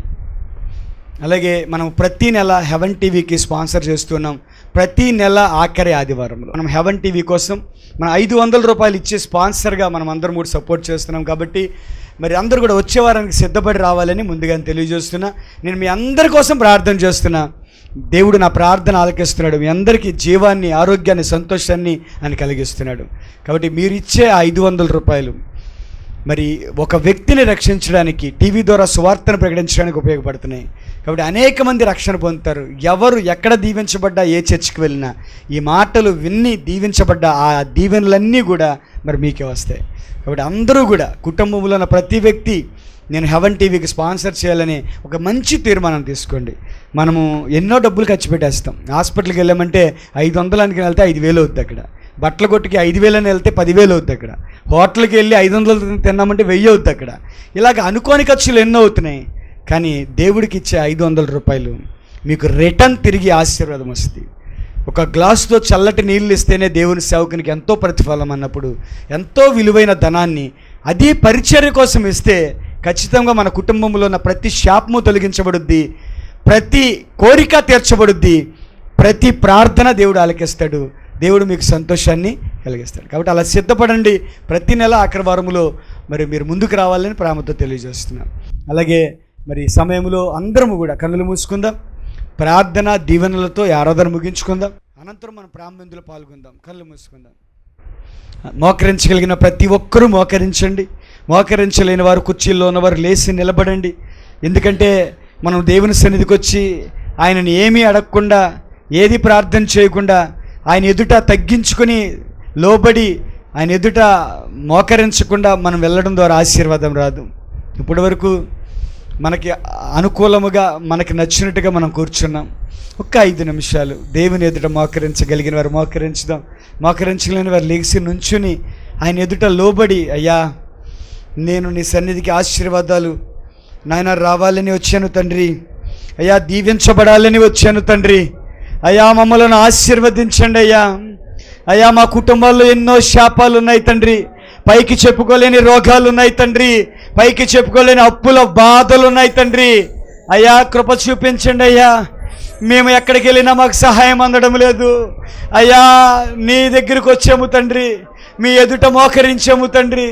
నాయన ఈ భయంకరమైన రోజులలో, కరోనా విస్తరిస్తున్న రోజులలో మరలా లాక్డౌన్ పెడతాను అంటుంటే మా కుటుంబాలు ఎలా పోషించబడతాయో నాయన, మేము అప్పులు ఎలా కట్టాలో వడ్డీలు ఎలా కట్టాలో తెలియని పరిస్థితుల్లోకి వెళ్ళిపోతున్నామయ్యా. అయ్యా కృపను చూపించండి. నీ ఎదుట ఎవరైతే మోకరిస్తూ ఉన్నారో ఆ ప్రతి బిడ్డను మీరు ఆశీర్వదించండి. వారి జీవితాల్లోనికి ఆశీర్వాదమును, శాశ్వత జీవమును రప్పించండి అయ్యా. ఎవరు అప్పులలో ఉండకూడదయ్యా, ఎవరు కుటుంబ సమస్యల్లో ఉండకూడదయ్యా, ఎవరు అనారోగ్యాల్లో ఉండకూడదయ్యా, ఎవరు హాస్పిటల్లో ఉండకూడదయ్యా, ఎవరు జైల్లో ఉండకూడదయ్యా, ఎవరు పిచ్చివారిగా రోడ్డు మీద తిరగకూడదు తండ్రి, ఎవరు దుఃఖములో ఉండకూడదయ్యా. అందరికీ సంతోషాన్ని ఇవ్వండి అయ్యా. అయ్యా ఇప్పటికే హెవెన్ టీవీ కోసం వారి విలువైన కానుకను ప్రతి నెల 500 రూపాయలు ఇస్తున్న ఆ ప్రతి బిడ్డను జ్ఞాపకం చేసుకోండి అయ్యా. ఒక గ్లాసుతో చల్లటి నీళ్ళు ఇస్తేనే ఎంతో ప్రతిఫలం అన్నారు. విలువైన ధనాన్ని ఇస్తున్న ఆ ప్రతి బిడ్డని ఉన్నతమైన స్థానంలో పెట్టండి తండ్రి. వారిలో కరువు ఉండకూడదు, వారిలో శాపం ఉండకూడదు, వారిలో దుఃఖం ఉండకూడదు అయ్యా. మీరు ఆశీర్వదించండి. అలాగే 10వ భాగాలు ఇస్తున్న ప్రతి బిడ్డను జ్ఞాపకం చేసుకోండి. మీరిచ్చిన ధనములో 10వ భాగాన్ని ఎంతో నమ్మకంగా తీసుకొచ్చిస్తూ ఉన్నారు తండ్రి. ఆ ప్రతి బిడ్డను మీరు ఆశీర్వదించండి. ఈరోజు విలువైన కానుకలు ఇచ్చిన వారిని దీవించండి అయ్యా. క్రమము తప్పక ప్రతి వారము నీ సన్నిధికి వస్తున్న ప్రతి బిడ్డను దీవించండి అయ్యా. ఎవరైతే హెవెన్ ప్రేయర్ హౌస్లో అడుగు పెట్టారో వారి జీవితం మార్చబడాలి తండ్రి. ఎవరైతే ఇక్కడ అడుగు పెట్టారో వారిలో సంతోషమే ఉండాలి, వారిలో శాపం ఉండకూడదు, వారిలో ఆశీర్వాదం ఉండాలి. అలా మీరు సహాయం చేయండి. ప్రతి బిడ్డను దీవించి ఆశీర్వదించమని యేసయ్య అతి పరిశుద్ధ నామమును అడిగి వేడుకొనుచున్నాము తండ్రి. ఆమేన్. మన దేవుని యొక్క ప్రేమయు, కుమారుని యొక్క కృపయు, పరిశుద్ధాత్మ యొక్క సన్నిధి సహవాసం ఇక్కడ కూడి ఉండిన మనందరికీ తోడై ఉండునుగాక. ఆమేన్. అందరికీ వందనాలండి. అన్వేషించు అన్వేషించు ఒక్కసారి అన్వేషించు, ఆలోచించు ఆలోచించు ఓ నా నేస్తం ఆలోచించు. అన్వేషించు అన్వేషించు ఒక్కసారి అన్వేషించు, నీ గమనం ఏమయ్యిందో, నీ గమ్యం ఎక్కడ ఉందో, ఈ తరుణం ఏమవుతుందో, నీ తీర్పు ఏమయ్యిందో, దేవుడు అడిగే ప్రశ్నకు బదులేమిస్తావో ఆలోచించు ఆలోచించు అనానేస్తాం ఆలోచించు. అన్వేషించు అన్వేషించు ఒక్కసారి అన్వేషించు. నీతిగా నువ్వే జీవిస్తే దేవుని రాజ్యం నీదవదా, చీకటి దారి నీదైతే నిప్పుల వలలే ఎదురవవా. నీతిగా నువ్వే జీవిస్తే దేవుని రాజ్యం నీదవదా, చీకటి దారి నీదైతే నిప్పుల వలలే ఎదురవవా. నీ పాపపు జీవితమంతా ప్రభు రక్తములో కడగాలి, నీ ఎదలో దేవుని ధ్యానం వినిపించే స్వరమవ్వాలి. సగము ఇహము సగము పరమై జీవిస్తున్నావా, ఆలోచించు ఆలోచించు ఓ నా నేస్తం ఆలోచించు. అన్వేషించు అన్వేషించు ఒక్కసారి అన్వేషించు. దుష్టుల స్నేహం విడిపోతే హృదయం దేవుని వశమేగా, పాపుల మార్గం నువ్వు వెళితే మరణం నీకు శరణవదా. దుష్టుల స్నేహం విడిపోతే హృదయం దేవుని వశమేగా, పాపుల మార్గం నువ్వు వెళితే మరణం నీకు శరణవదా. చెడు పలికే నీ పెదవులకు ప్రభు ప్రార్థన ఫలమిస్తుందా, చెడు చూసే నీ కన్నులకు పరలోకం కనిపిస్తుందా. ఇది ఏ సమయం ఇప్పుడే బ్రతుకు మనసిస్తున్నావా? ఆలోచించు ఆలోచించు ఓ నా నేస్తం ఆలోచించు, అన్వేషించు అన్వేషించు ఒక్కసారి అన్వేషించు. ఆలోచించు ఆలోచించు ఓ నా నేస్తం ఆలోచించు, అన్వేషించు అన్వేషించు ఒక్కసారి అన్వేషించు. నీ గమనం ఏమయ్యిందో, నీ గమ్యం ఎక్కడ ఉందో, ఈ తరుణం ఏమవుతుందో, నీ తీర్పు ఏమయ్యిందో, దేవుడు అడిగే ప్రశ్నకు బదులేమిస్తావో? ఆలోచించు ఆలోచించు ఓ నా నేస్తం ఆలోచించు, అన్వేషించు అన్వేషించు ఒక్కసారి అన్వేషించు. నన్ను ఎరిగిన కాపరి నాకు తెలుసు, ఆయన ఎల్లప్పుడూ నాతో ఉంటాడు. నన్ను ఎరిగిన కాపరి నాకు తెలుసు, ఆయన ఎల్లప్పుడూ నాతో ఉంటాడు. ఒక్క క్షణమైనా నన్ను విడువలేదు, ఆయన విడిచిన నా బ్రతుకే లేదు. నన్ను ఎరిగిన కాపరి నాకు తెలుసు, ఆయన ఎల్లప్పుడూ నాతో ఉంటాడు.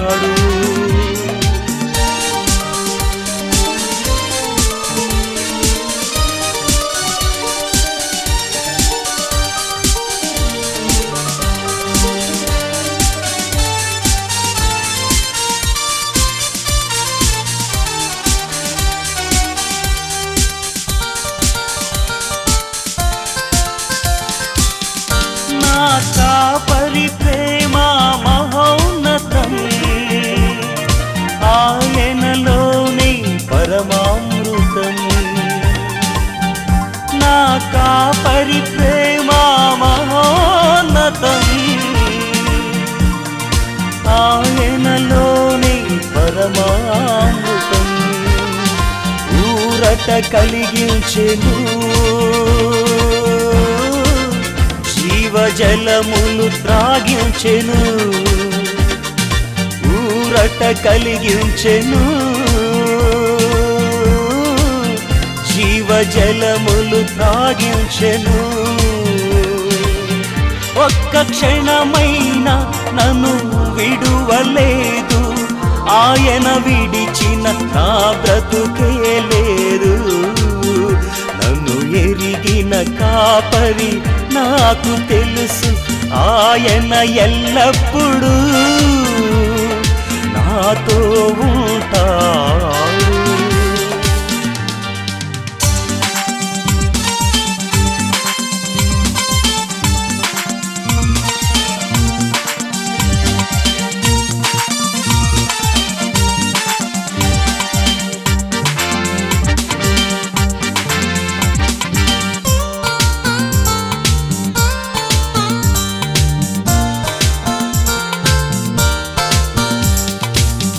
నన్ను ఎరిగిన నా ప్రాణ ప్రియుడు తన సర్వం నాకు ధారపోసాడు.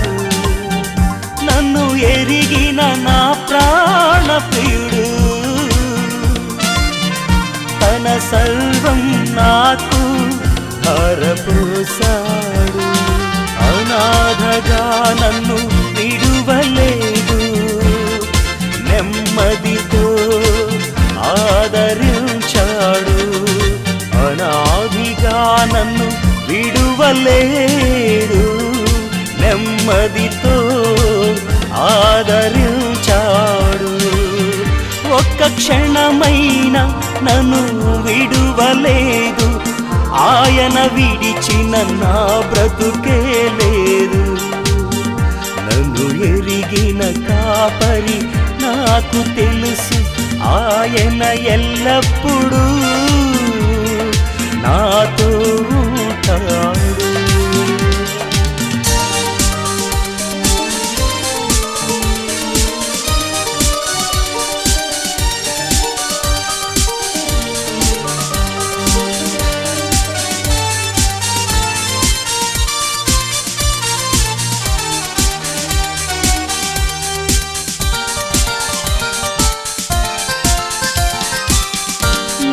శరీరం సజీవం చేశాడు,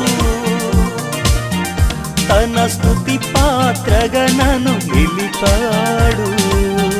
నా శరీరం సజీవం చేశాడు. వాక్యమిని దీవించబడ్డారని మేము నమ్ముచున్నాము. మీ అవసరతలకై మాకు ఫోన్ చేయండి, మేము మీకోసం ప్రార్థన చేస్తాం. దేవుడు మిమ్మల్ని దీవించును గాక. సకలేశ్వర